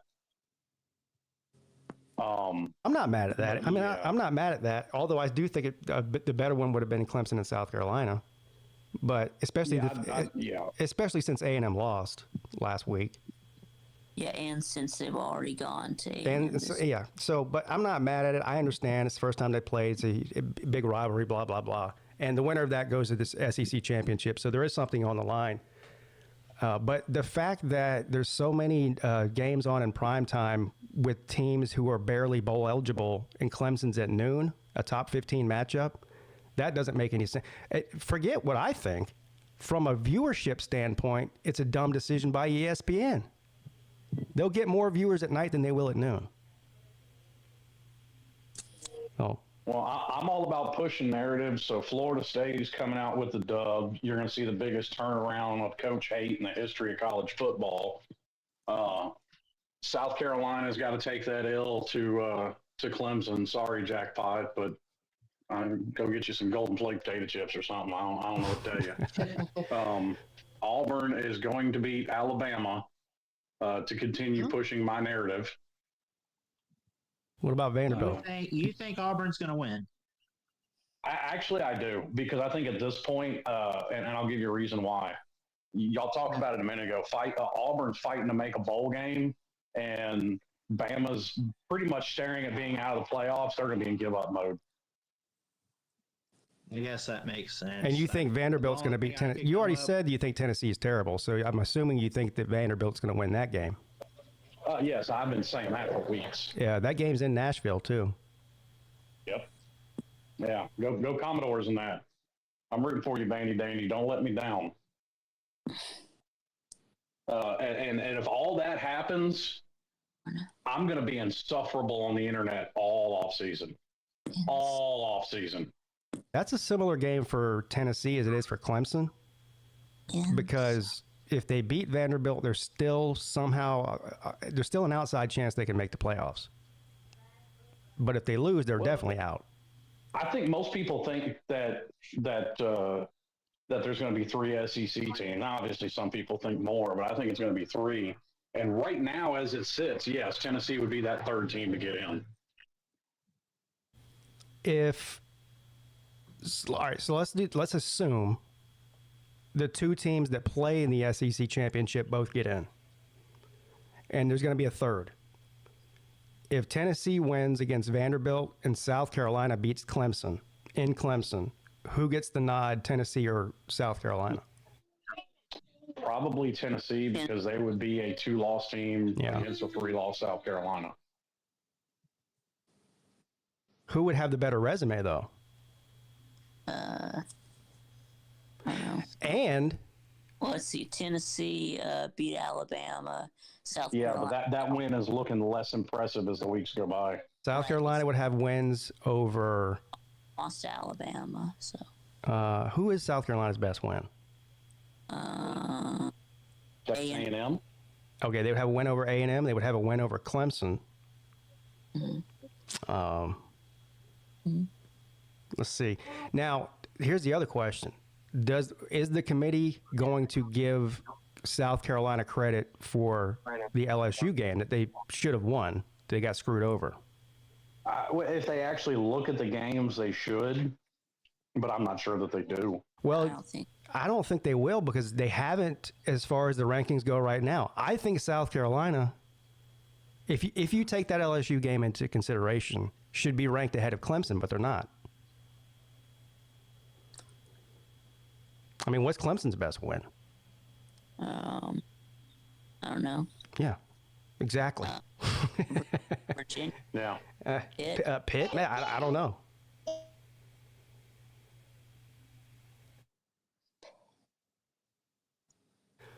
Tennessee will be. Once again, we use this basis of ranked wins, but at least for half the season, you can throw those ranked wins out the book, because we've talked about, what credit does the AP poll have? And we know that they don't even watch college football, but they're voting on the AP poll. Yeah.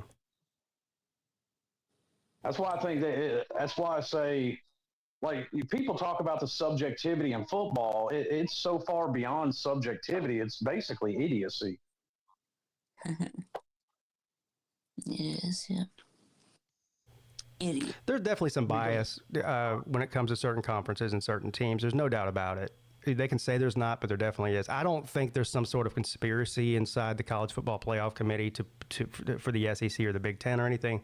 But in the back of their minds, if they're looking at equal record teams in the ACC versus the SEC, 90% of the time they're going to give the SEC team the nod or the Big Ten team the nod over the ACC or the Big 12 or whatever.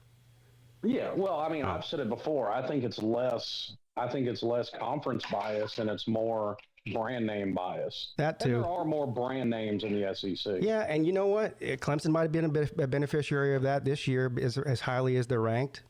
You know, because they're Clemson. I think Clemson definitely is because of what they've done in recent years. Yeah. That paw on the side of the helmet carries weight. Yeah.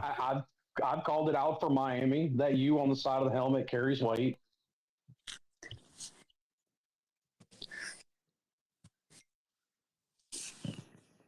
Of course. I tend to agree with you. I don't think it's some grand conspiracy. Because like when it comes, because people always say, well, ESPN is fixing it for the SEC. Well, they have just as much invested in the ACC. Yeah. I don't think there's a conspiracy with ESPN as far as the SEC goes, but from a viewership standpoint, which is what they want people to watch for advertising dollars. There's just more. You're going to get more viewers with an SEC game than a random ACC game, unless it's Clemson versus Miami, two big names. Clemson versus Florida State, whenever Florida State's not terrible. That competes with the SEC, but more people will watch Ole Miss and Florida than will watch Clemson versus Pitt. That is correct. And I think that's something that changes. I don't want to call it year to year, but, over time that ebbs and flows. I mean, I guarantee you Pitt got plenty of, viewership, from the Marino days on back because Pitt was, an elite program in college football. Oh, yeah, yeah. Well, you're going way back now. in the 70s, but yeah. But I mean, we say this all the time, and it honestly it proves itself true when it comes to conference domination. That's definitely something that ebbs and flows over time because SEC's on a pretty good. I'd call it about a 20-year run. Yeah. It probably started with Urban Meyer at Florida, but you go before that. 80s, 90s, and early 2000s, SEC was an afterthought.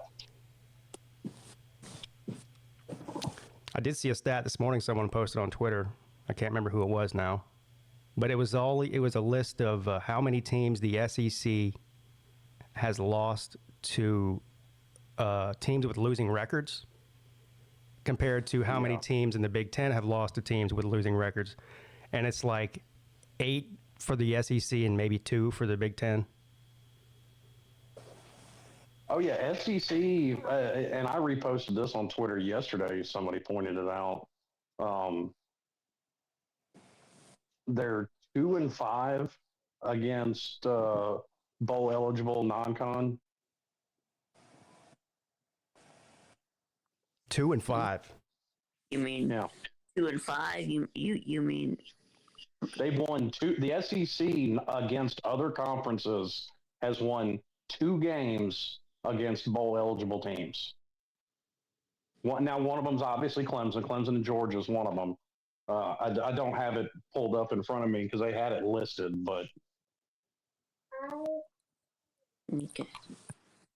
So they've beaten. Basically, the SEC has beaten up on non-bowl eligible teams from other conferences, is what they've done. Right.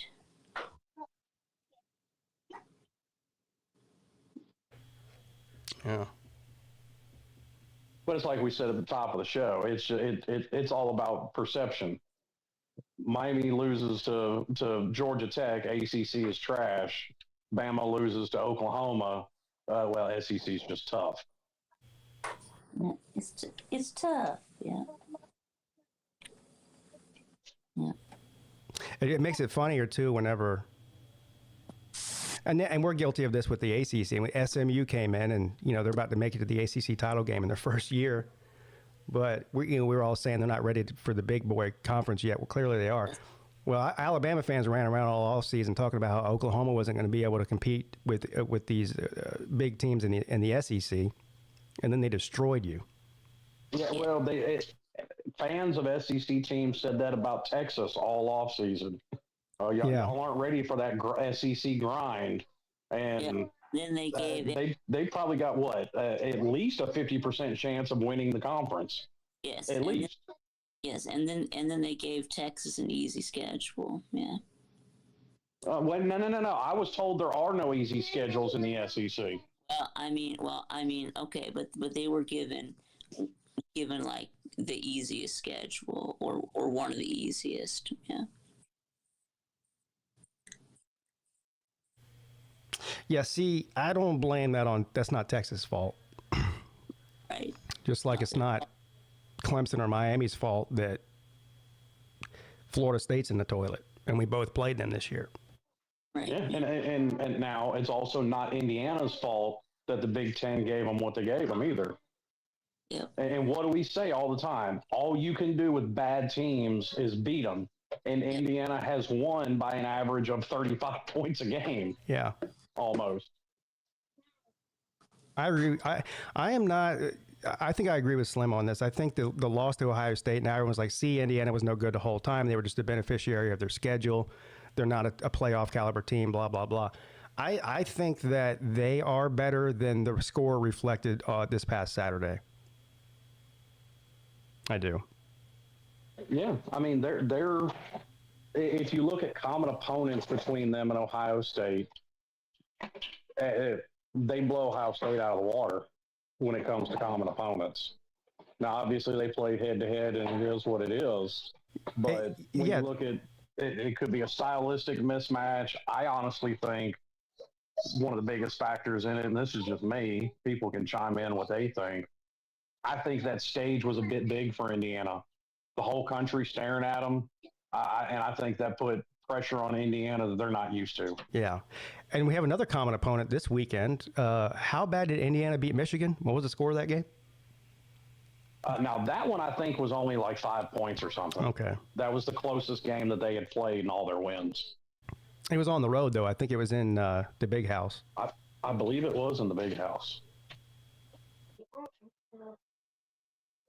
And I mean, I don't think anybody's going to argue the Big House is a tough place to play, even a not so great Michigan team.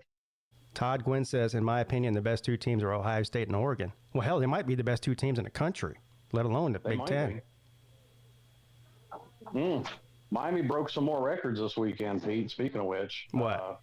Cam Ward surpassed Bernie Kosar to take the number one spot for single season yards thrown. And also for the first time since, oh God, what was it? 2008 was the first year they started playing in the Dolphin Stadium. So for the first year since they tore down the Orange Bowl, Miami's undefeated at home.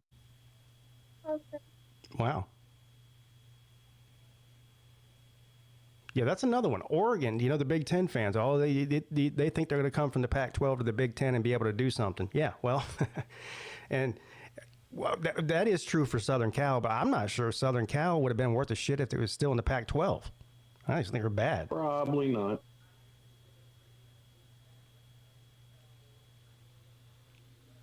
Because you want to talk about it because it's getting on that time. We're gonna be looking to see who's coming in the portal. That quarterback from Washington State's good. If nobody's watched Washington State, that dude's a baller. Yeah, he put up some big numbers this year. They've started calling him Vanilla Ward because it's a white guy. Vanilla Ward. That's racist. That is. Oh wait, no, you can't be racist against white people. I forgot. Oh yeah. I get confused on these rules sometimes.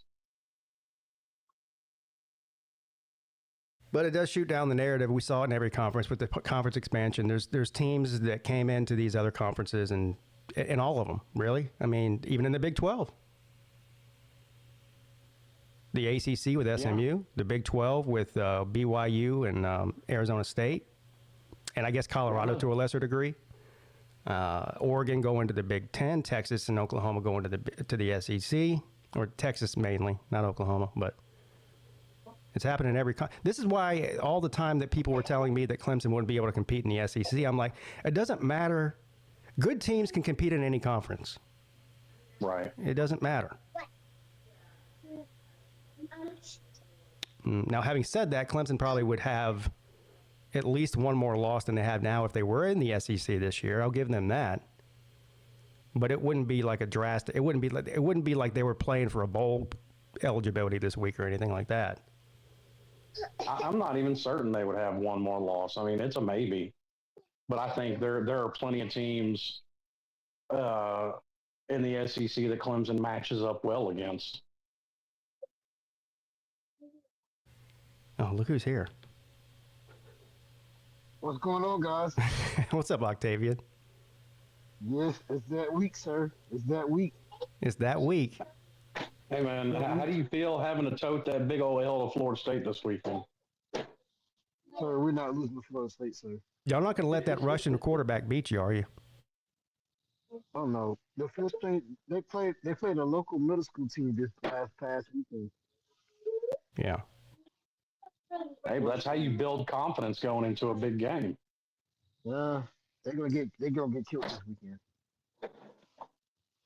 It doesn't fit my narrative, so I can't agree with you. And I got something for you, Miami, man. When you lose to Syracuse, you ain't got nothing for me. 41-17. You got nothing to say to me.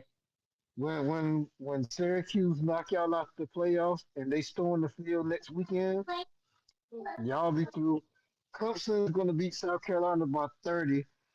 And Damn. Georgia is going to be in a dog fight with the nerds. I hope you don't gamble, Octavian. Well, no, because literally everything he's ever picked is wrong. So that pretty much guarantees my gut. Lie of the week, Miami's beating Syracuse. I hate it for you, Pete. He just picked y'all to win, so lock for South See, Carolina. Octavian's about to tell you he picked Florida against LSU and Ole Miss. But the problem is, Octavian, you picked Florida to win every game. So eventually you're going to be right. What? Ole Miss is sorry as hell. I don't understand how Georgia lost to those sorry sons of bunches. Georgia's just hey, listen here, man. I just want to say this for the record. Georgia no good.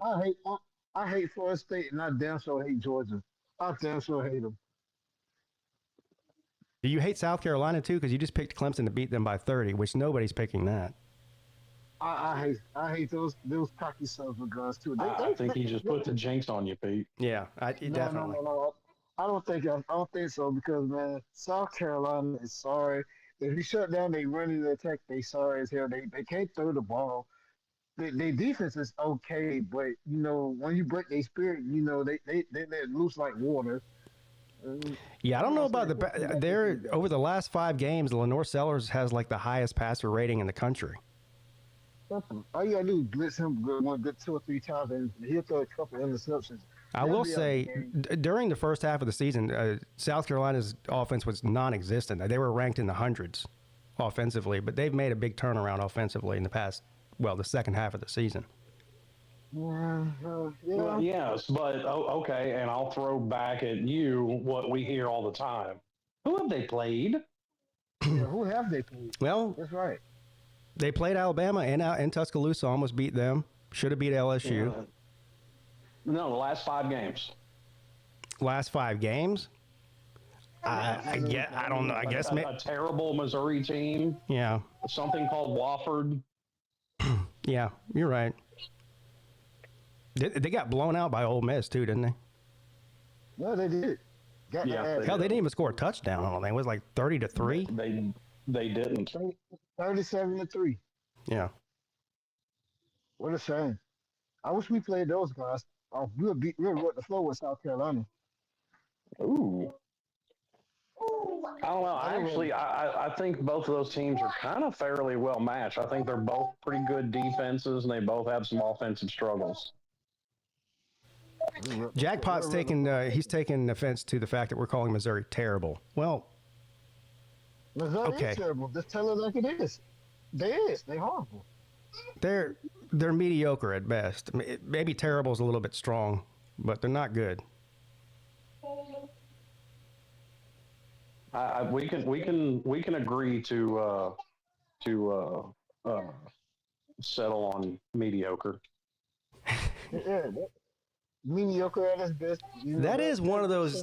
For some reason, though, that's one of the. We always talk about this. Every team has one team that gives them trouble all the time, and that is the one that gives South Carolina trouble every year is Missouri. For some reason, and for Clemson, it's Pittsburgh whenever they play. Yeah. Well, speaking of Missouri, that kind of kills narratives too, because to your point of, teams coming into the SEC and doing well. Didn't Missouri win the East like 3 out of their first 4 years or something like that? Well, they won it their first year. I don't know about beyond that. They won it in the first 2 years. First 2 years? First 2 years. There you go. Boom. Missouri over Tennessee, over Kentucky, over Georgia, over Florida. Yeah, that's because the East was just like, Poverty. Yeah. That's because it's a poverty conference. Rich Chat says Miami is going to get stomped in the first round of the playoffs. That's actually fake news because we're going to have a first round bye, so it's going to be impossible for us to get stomped in the first round of the playoffs. Thanks for playing. Try again. They're not going to make the playoffs. Are y'all seriously thinking about? Is y'all seriously think y'all making the playoffs with that defense? Are y'all serious?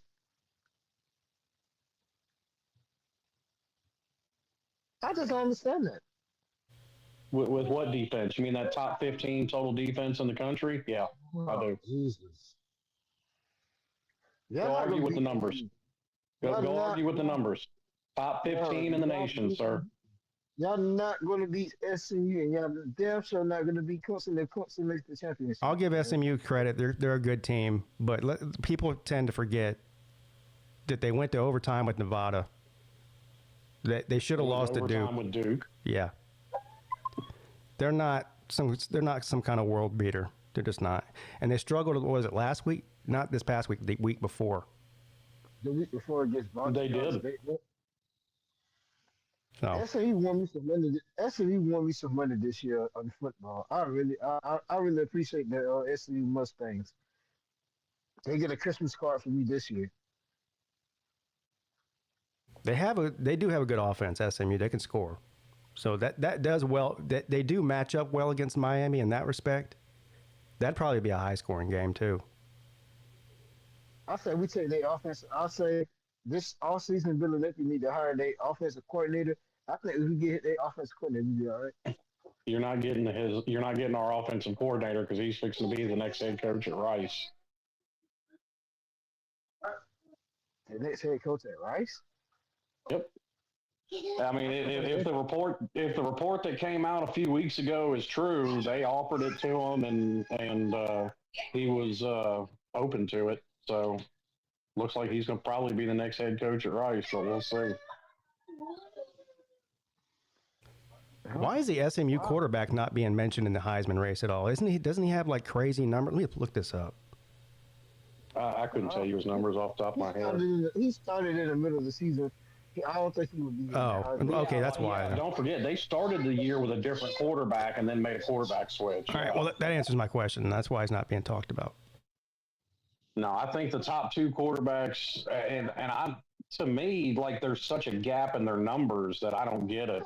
Is Dylan Gabriel and Cam Ward? Those are the two top quarterbacks being talked about. Yeah. So let me guess, Cam Ward's winning the Heisman too. I mean, probably should, but who the fuck knows? Not with the people that vote for the Heisman. Jesus. Well, look, Octavian, objectively, after Saturday, this guy's going to have 4,000 yards passing and 40 touchdowns thrown. Yeah, despite what you think about Miami, Cam Ward's having a Heisman caliber season. There's no doubt about it. Yeah. Who has he played? He hasn't played anybody. Well, Who has he played? has SMU played it? Yeah, what? That's a good question. Who is SMU's best win? That's a really good question. Because they didn't play 7-3 Duke or 8-3 Duke, whatever they are now. Yeah, because they didn't play either Miami or Clemson.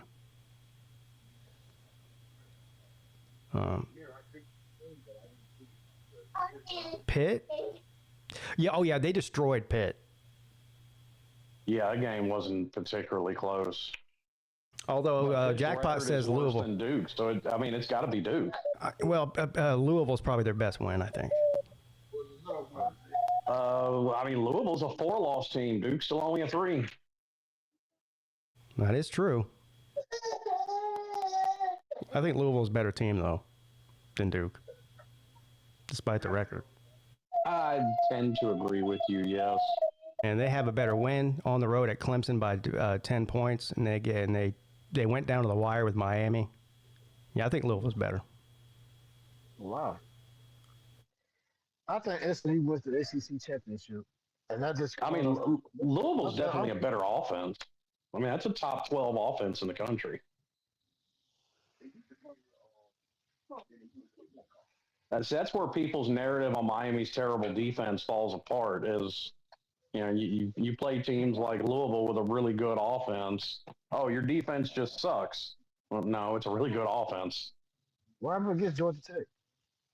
They had a bad game. That's the only game this year where they've given up over 130 yards Y'all rushing. can't beat Georgia Tech. It just amazes me. Y'all cannot beat Georgia Tech. Well, we beat Georgia Tech 15 times all time, so actually I think we can. No, they got y'all number. That is an interesting game this week, Kentucky and Louisville. Louisville's favored, and they should be. But Kentucky's... Bernie Ross, I'm going for the big Bernie Rosses. Kentucky's had their number recently, though.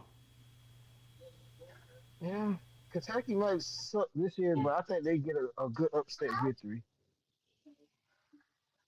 Louisville should win that game, and I'm going to say Virginia should beat Virginia Tech, but I just don't know if they're going to. I don't think so. I don't know about that one. Who's the head coach at Virginia? Tony Elliott. At Virginia, you said? Yeah. And that's the Clemson offensive coordinator? Yeah. Oh, yeah, they'll win. They'll win. Yeah, I don't know about that. There have been plenty of years when even Virginia was obviously the better team, and Virginia Tech still beats them. Yeah.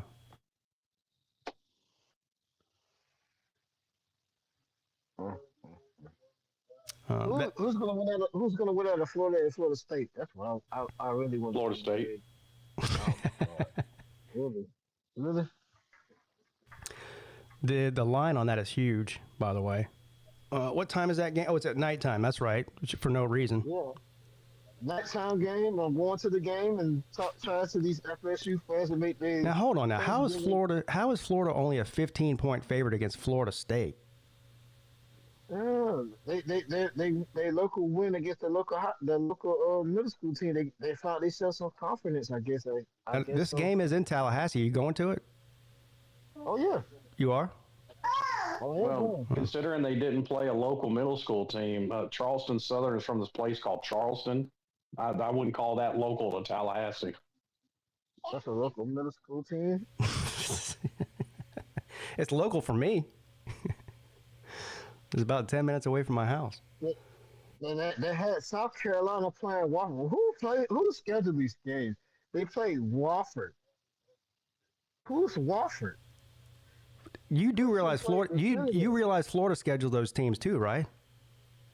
We played one, and I think we played Sanford. That was like week 2. So. That was like you always start off your season off with some sorry school that you play. You beat the hell out of the first weekend to get your confidence going. Like we played. I completely agree with that, Octavian. We scheduled a really sorry team to get our confidence up week 1. How many Power 5 teams does Florida play every year? Power 4 teams. This year they played 11. Oh, did they? 11. Yeah. Oh, that's rare. This will be the 11. This will be the 11th Power 5. Clemson plays 10 every year. They play 10 Power 4 teams, one FCS team, and one Group of 5 team every year. It's like playing Appalachian State for the first game of the season. You know you're going to beat the hell out of them guys. West Virginia plays 11 every year, too. I have respect for that. I mean, Florida doesn't do it every year, but that was why everybody was talking about their schedule was so tough this year, because they had Central Florida, Miami, and Florida State all out of conference. Look, we beat Central Florida. What do you want, a cookie? We beat those. I can't wait till next year till we beat y'all in Miami. So y'all Is Central Florida even bowl eligible? I don't think they are. I know the Bulls are. I know South. Give a shout out to Alex Goldus and the South Florida Bulls. Okay, so you're celebrating a win over Central Florida, who's not even bowl eligible. Get out of here. No, saying that we was going to lose to Central Florida. Let the experts say that. The experts say No, well, and The experts. And I said this before the season started, that the people talking about Florida winning 2 or 3 games are nuts. If it wasn't for that turf in Jacksonville, we'll be standing here with 8 wins. No, fuck. The grass interfered. Throw a flag on the grass. I like how Octavian said the experts said. Who are the experts? The experts. Who are the experts? Are these the same people that vote on the Heisman and the AP? Those experts? Those experts said that. Is Reese Davis an If you're talking about the talking heads on television, I'm more of an expert. Oh Lord. Grass interference. Yeah, if the grass interfered with the Bulldogs want to be going to Atlanta. Is Desmond You sound like a Voltard now, because they're complaining about the grass in Oklahoma. They would have won by more. Is Desmond Howard an expert? Because he's on game day? All those guys that picked Ole Miss this weekend, they look like some fools. I knew that was going to beat Ole Miss. As soon as we beat LSU, I knew it. I actually picked I picked Florida to cover. I didn't pick them to win. They won me some money. Oh, no, actually, I did. I bet Florida on the money line. What am I talking about? I bet Florida on the money line at plus 348. Wow. And won. I just don't know what y'all see in Ole Miss. Ole Miss is going to get beat by Mississippi State. And Mississippi State... No, they're not. Wait a minute. What? Stop. I'm pissed. Mississippi State is arguably the worst team in your conference. By the way, by saying that, They are. you are degrading the Florida victory over Ole Miss by even saying that. Yeah. Yeah, you are. I'm not degrading it. I'm just saying that's just the truth. Ole Miss is going to lose next week. They can't listen. They can't deal with success. They can't deal with it. They get the big head and they can't deal with success. It got to their heads. They beat Georgia there. They turned around and go because woohoo, great. They got down there to the swamp. They got their ass handed to wherever they play at, and they're gonna get lose to Mississippi State by a touchdown. And Mississippi State is gonna be bringing the cowbells this weekend for Thanksgiving. The cowbells. They start at Octavian. The key to victory, cowbell. More cowbell and. Hey, I've actually heard an Alabama fan say on many occasions that the SEC needs to ban the cowbell because it's an unfair advantage. I agree. I don't know if it's unfair or not. I just want them to ban it because it's annoying as shit. They're 2-9. I mean, listen, do all the cowbell you want. I don't care. That's just less Mississippi State games I'm going to watch. It is. That is a good point, though. You're not allowed to bring noise machines into a game. Why are you allowed to bring a cowbell? Oh, because they can do it. What are you talking about? They sell noisemakers at game. The little shits you clack together. Yeah, because it's their own stadium. Because it's a percussion instrument. It's their own stadium. You know those air horns that go "Brr," like really loud? Can you bring those? Yeah, sure. So 80,000 people with an air horn.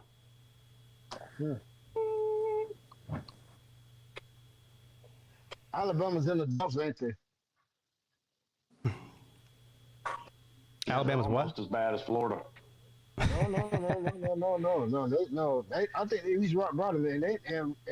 And they have more wins than us. I'll tell you what, you're joking, Slim, but who wouldn't want to see Florida and Alabama play this week? That'd be a good game.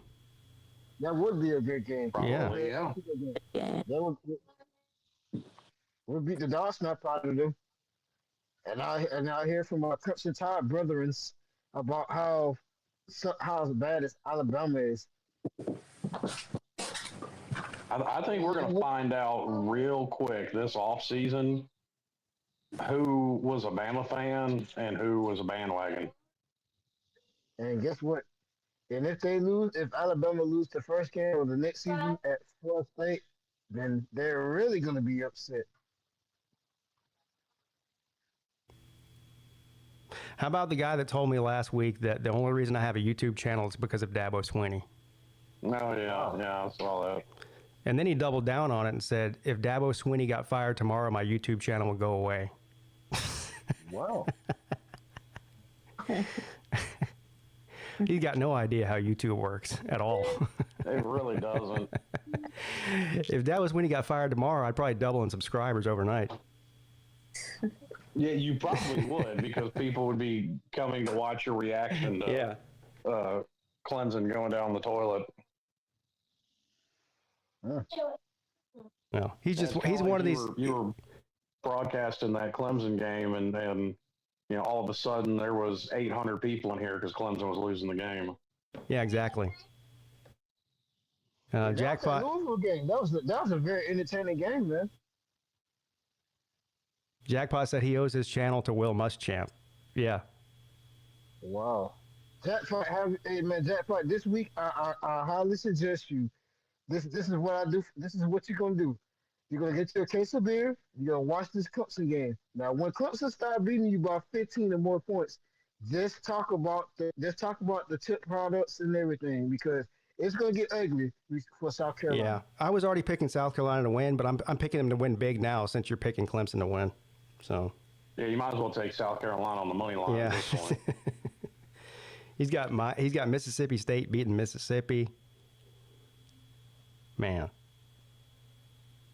And I really want to say Arkansas to beat Missouri. I can't stand Missouri. Now, that's not far-fetched. Arkansas could definitely beat Missouri. Yeah, it's not far-fetched at all.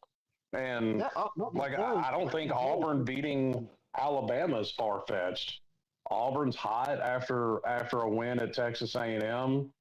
And if that Bama team has gone into give-up mode, which, we've seen it before, they're not in the playoffs, wouldn't surprise me if Auburn comes in there and wins. Yeah, Alabama's going to the Citrus Bowl. You know that?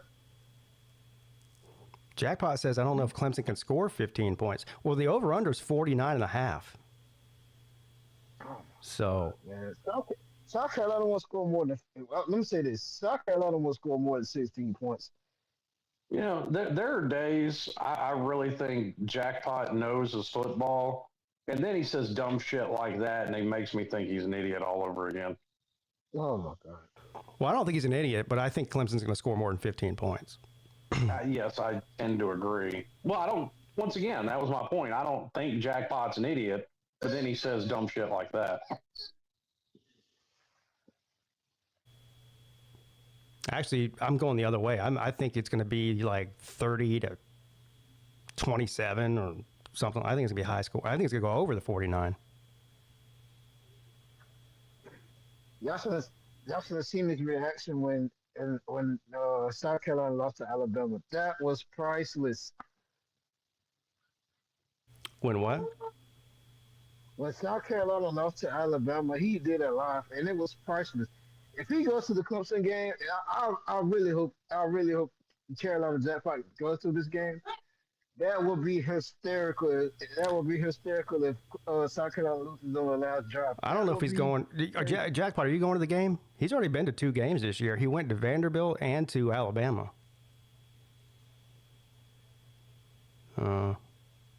He does live up there in Clemson country, so he's close. I'll even give Carolina this credit. Like, I think the South Carolina LSU game was one of the biggest screw jobs of the year. Yeah, everybody knows that. I hate South Carolina. They definitely got screwed in that game, for sure.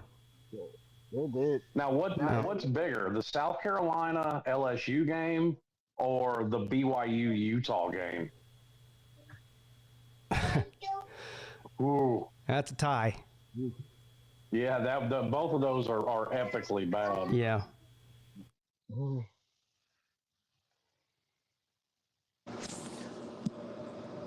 I guess you just have to look at the chart and see what tells you what's the best one. Who is this, Lane Kiffin? Something tells me the chart's going to say LSU, South Carolina, because SEC bias in that. But you never listen to the chart, man. Come on. Oh, so we go the opposite of the chart. Okay. I'm still trying to figure out all these rules, man. I apologize. I'm not an SEC fan.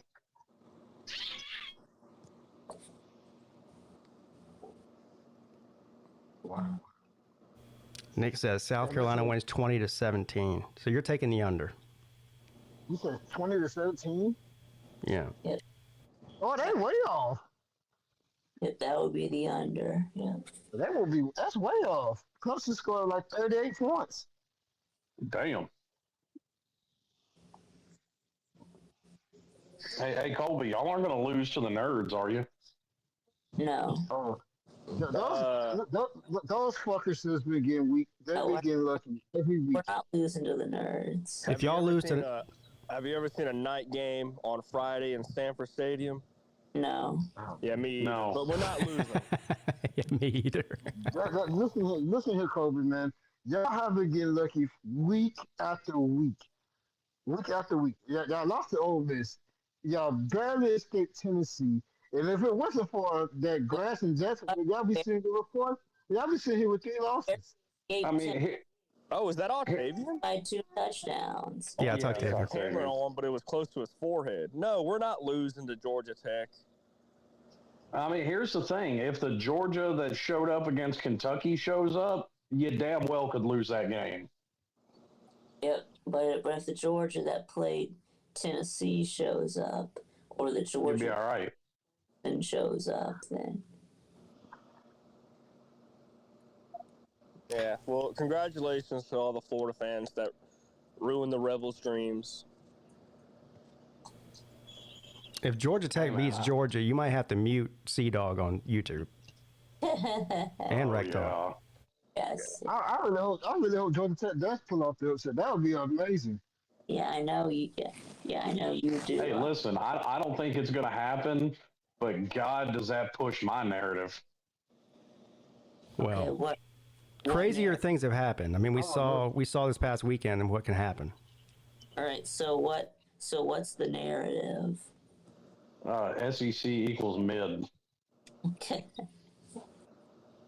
If there was one SEC team I wish to hope to lose this weekend, it will be Georgia. What is the best conference right now, Slim? It's I think they've never been closer together than they are this year. If I'm just being honest. Okay. I think statistically the Big Ten They're is. fairly close year in and year out, top to bottom. But I think there's almost no distinguishable gap between at least the Big Ten, the SEC, and the ACC this year. There's a couple of very good teams on top of each. And, I mean, the rest is a crapshoot over who's going to win. Oh, my God, man. Did you just literally say the Big Ten is better than the SEC? no. He said it. No, I didn't. He said it was close. Yeah. The Big Ten is soft. It's like this. I can give a perfect example. You in the SEC, you play. You're gonna get your best 8. You're gonna get a team's best 8 game every weekend, as you can see this year. In the Big Ten, it's a cakewalk. You can play Candyland. Thank you for proving my point, Octavian. In the SEC, it's just a tough schedule. Everywhere else, y'all suck. Yeah. Get the fuck out of here. Octavian, arguably the two best teams in the country are both in the Big Ten, Ohio State and Oregon. You just proved. They don't play anybody. They don't play anybody. As you see, as you gonna Yeah, see they in the played each playoffs, other. when they lose the first round because they don't play tough competition.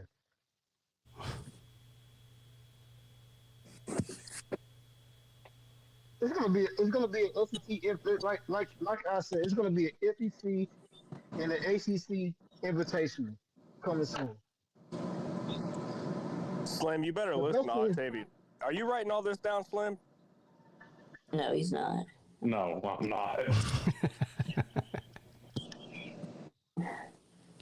I guarantee you, in the Final Four, it's gonna be three SEC teams and an ACC team that's gonna make the Final Four.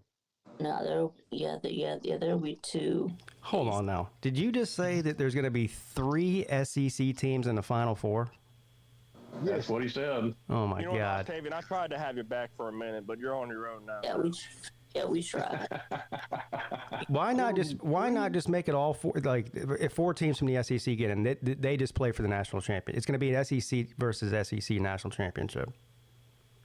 It could be like this. Yeah, well. Could be an SEC. And the sad thing is, I hate Tennessee with all my passion, but I kind of root for them. I'm kind of rooting for them now because Tennessee got the best chance of winning it. What?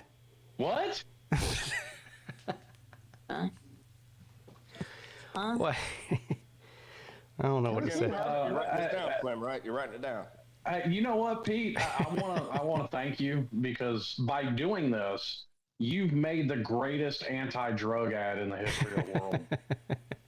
Yeah. So is it? Do you think that it's a bit suspicious that Octavian's phone connection is now working when it was shit before?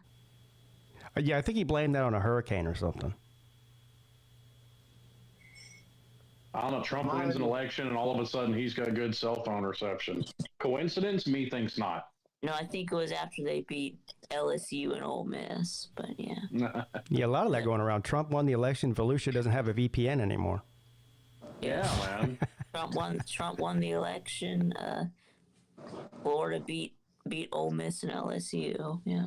I mean, but you're kind of proving my point there too, Vic, with all this SEC bias. Because I'll give Florida their flowers. That is impressive. Kansas has beat 3 ranked teams in the past 3 weeks. That's more impressive. That's right. They did. They've done as a team with a losing record. Yeah, the first team with a losing record to beat 3 ranked. No, Florida did too, didn't they? Didn't Florida have 3? They had at least 2. State, BYU, and Colorado. Yeah. What about Florida though? They beat LSU. They were ranked. They beat Ole Miss. They were ranked. Who did they play before that? That's 2. That's 2, not 3. They've done it twice, not 3 times. Okay. Yeah. Put that Kansas said, "Hold my beer, Gators." Yep. Now all Kansas has to do is beat Baylor. Yep, and the bowl. Yeah, that's a good point, Todd. Todd says the Final Four is based on seeding. So, well, first of all, there's not going to be 3 SEC teams in the Final Four, no matter what the seedings are. But then, even if you think that, it would still have to work out the way the seedings are, which is even less likely. So, I'm going to go ahead and say no. There's not going to be 3 SEC teams in the Final Four, no matter what. No, it's not. Yeah, I think it's almost a mathematical impossibility. Yeah, I mean, like 1% chance, maybe. I'm guessing you already talked about this, Pete, but excuse me. The South Carolina Clemson game. Yeah. Does that have any implications? Like, what are your thoughts on it? Yeah, absolutely. Has huge implications. Yeah, I think that both teams have an outside shot. Both teams have an outside. I think Clemson has a little bit better chance of backdooring their way into playoffs, even by not going to the ACC championship if they beat South Carolina 10-2. Yeah. South Carolina might need a little help from some losses in the SEC, but they still have an outside chance if they beat Clemson. It's a huge game.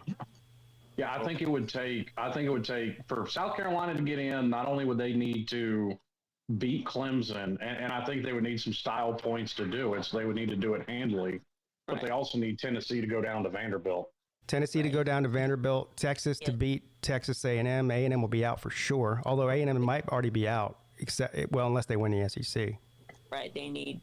Well, no, South Carolina should be over A&M because they beat them head to head. That's so true. Actually, you need A&M to beat Texas, and I mean, God forbid you have Georgia take their third L in the SEC title game against A&M. I think South Carolina's in. Right, or if Bama loses to Auburn, just remember Alabama has the head-to-head over. So this is Jackpot's opinion, and I think it's a correct one. So he thinks South Carolina needs to beat Clemson. Miami needs to lose to Syracuse. Clemson needs to beat SMU in the ACC title, and that will get South Carolina in. Which that may be correct. Yes. That's a lot that has to happen. But here's the thing: you could have Miami beat Syracuse, but if they go down to SMU in the ACC title game, what then? I think there's more than one way to skin a cat. There is what I'm saying. See, I really, if I was a Clemson fan, I'm really hoping for a loss for Miami. I think it's at Syracuse. Is that right? Yeah, it's at Syracuse, 3:30. Yes. And that would mean that Clemson, having only one conference loss, gets in. Yeah, I don't know because again, sneak your way in. Again, so if Miami loses, Clemson has to win against SMU to get in. Otherwise, they're out. Because if they lose to SMU, they'll have 3 losses. They won't be in conference champ. They're out. If they beat South Carolina, but they don't play for the ACC championship, they might have a better chance of getting in backdoor that way than if they do play it in championship game. I agree. So, and by the way, I also think that's the best shot to get 3 ACC teams in the playoffs as well. Yeah. So, Slim, let me ask you this: if you're on the road at Syracuse and lose, don't get to the ACC championship, do you think Miami gets in? No. No. The only game I think Miami can afford to lose and still get in is the championship ACC title game. Yeah, I agree. Because if they lose to Syracuse, they'll only have 2 losses, but they will both be to unranked teams. And I don't even what's Syracuse record? Are they even bowl eligible? Yeah, they are. I think They are, yeah. They're like. So I mean, it would be 2 bowl eligible teams. So there are definitely 2 worse losses out there by some teams. So this is a playoff game for Miami then. Playoff game. Yeah, probably. Yeah. Yep. It's their biggest game of the year by far. Yeah. Yeah, I would agree with that. Yep, me too. And if they lose it, well, it is what it is. I mean, Miami's 10-1 at that, or they'd be 10-2 at that point. Hopefully, win a bowl game, go 11-2. They haven't had 11 wins since God, 03? Yeah. 02, 03? It's the biggest game of the year for Miami. It's the biggest game of the year for Clemson. It's the biggest game of the year for South Carolina. Technically, Georgia as well.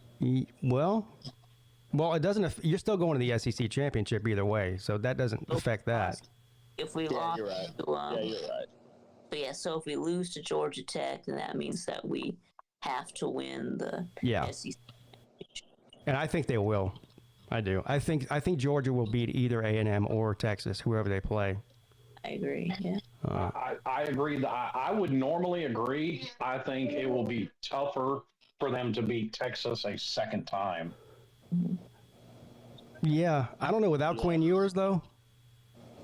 I saw he got an elbow injury. Did the X-rays come back? Well, no, it's not an elbow injury. He had to get an MRI on an ankle injury. Yeah. Oh, an ankle. Okay. So unless somebody in the chat has an update on that MRI, if they've come out with any news about that yet, which they probably haven't.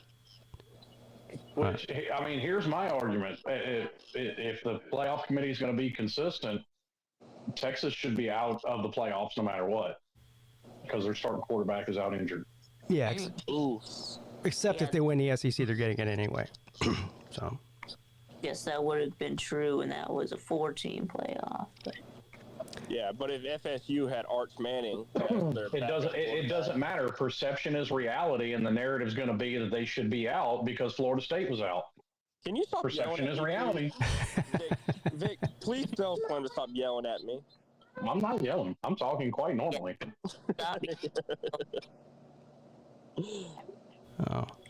Just Well, because you're nervous because your conference sucks doesn't make me yell. I don't care if my conference does. I know my team's going to the championship, so I can give Unless you lose to the Nerds. I could give two fucks about every other team. I'm not an SEC homer. Fuck all the Whatever. SEC people. Whatever. You're right there with the rest of the banner waivers talking about how great your fucking conference is compared to anybody in the mid as fuck. Fuck, you can't even spell banner waiver. You don't even know what that means. I'm an SEC homer. So. well, we know that. Yeah, we know. Unfortunately, I'm looking at my analytics chart, and it tells me I have to go because I have to pick up my son from school. So, okay. Yeah. The charts. I don't know if that's the right call or not. Thanksgiving break. That qualifies you to be the Ole Miss head coach. Yeah. All right. I appreciate it, gentlemen. We went about a half hour over today, so. God, why is your kid at school? All three of mine are off school. No, they're out for Thanksgiving break. They go today and tomorrow. They get off Wednesday, Thursday, and Friday. Yeah, mine are out all week. Yeah. They must be going to private school, Slim. No, they're not private school. Army matey. I can't afford private school. Come on now. Yeah, gotta get in that. Pete's rich. We get Yeah, it. who do you think he is? Hopper Billy Paul or something? Exactly. Get in that car line early. No, I walk. Yeah. Oh, you walk. Okay. Yeah, it's only about 5-minute walk from my house. Yeah. Well, hey, man, that's not helping your slob street cred. Well. All right. I do have to go, though, guys. All right. I appreciate all of you. All right. Have a great day. Have a great day. Have a great day. Yeah, that's going to do it for me as well, guys. Tune in tonight at 10 p.m. for the Lunch Money Show on Uncle Lou's channel. I'm a genius. I won $1.37 last week, so you should listen to everything I say and more. All right. Have a great rest of your Monday. I'll see you guys tonight.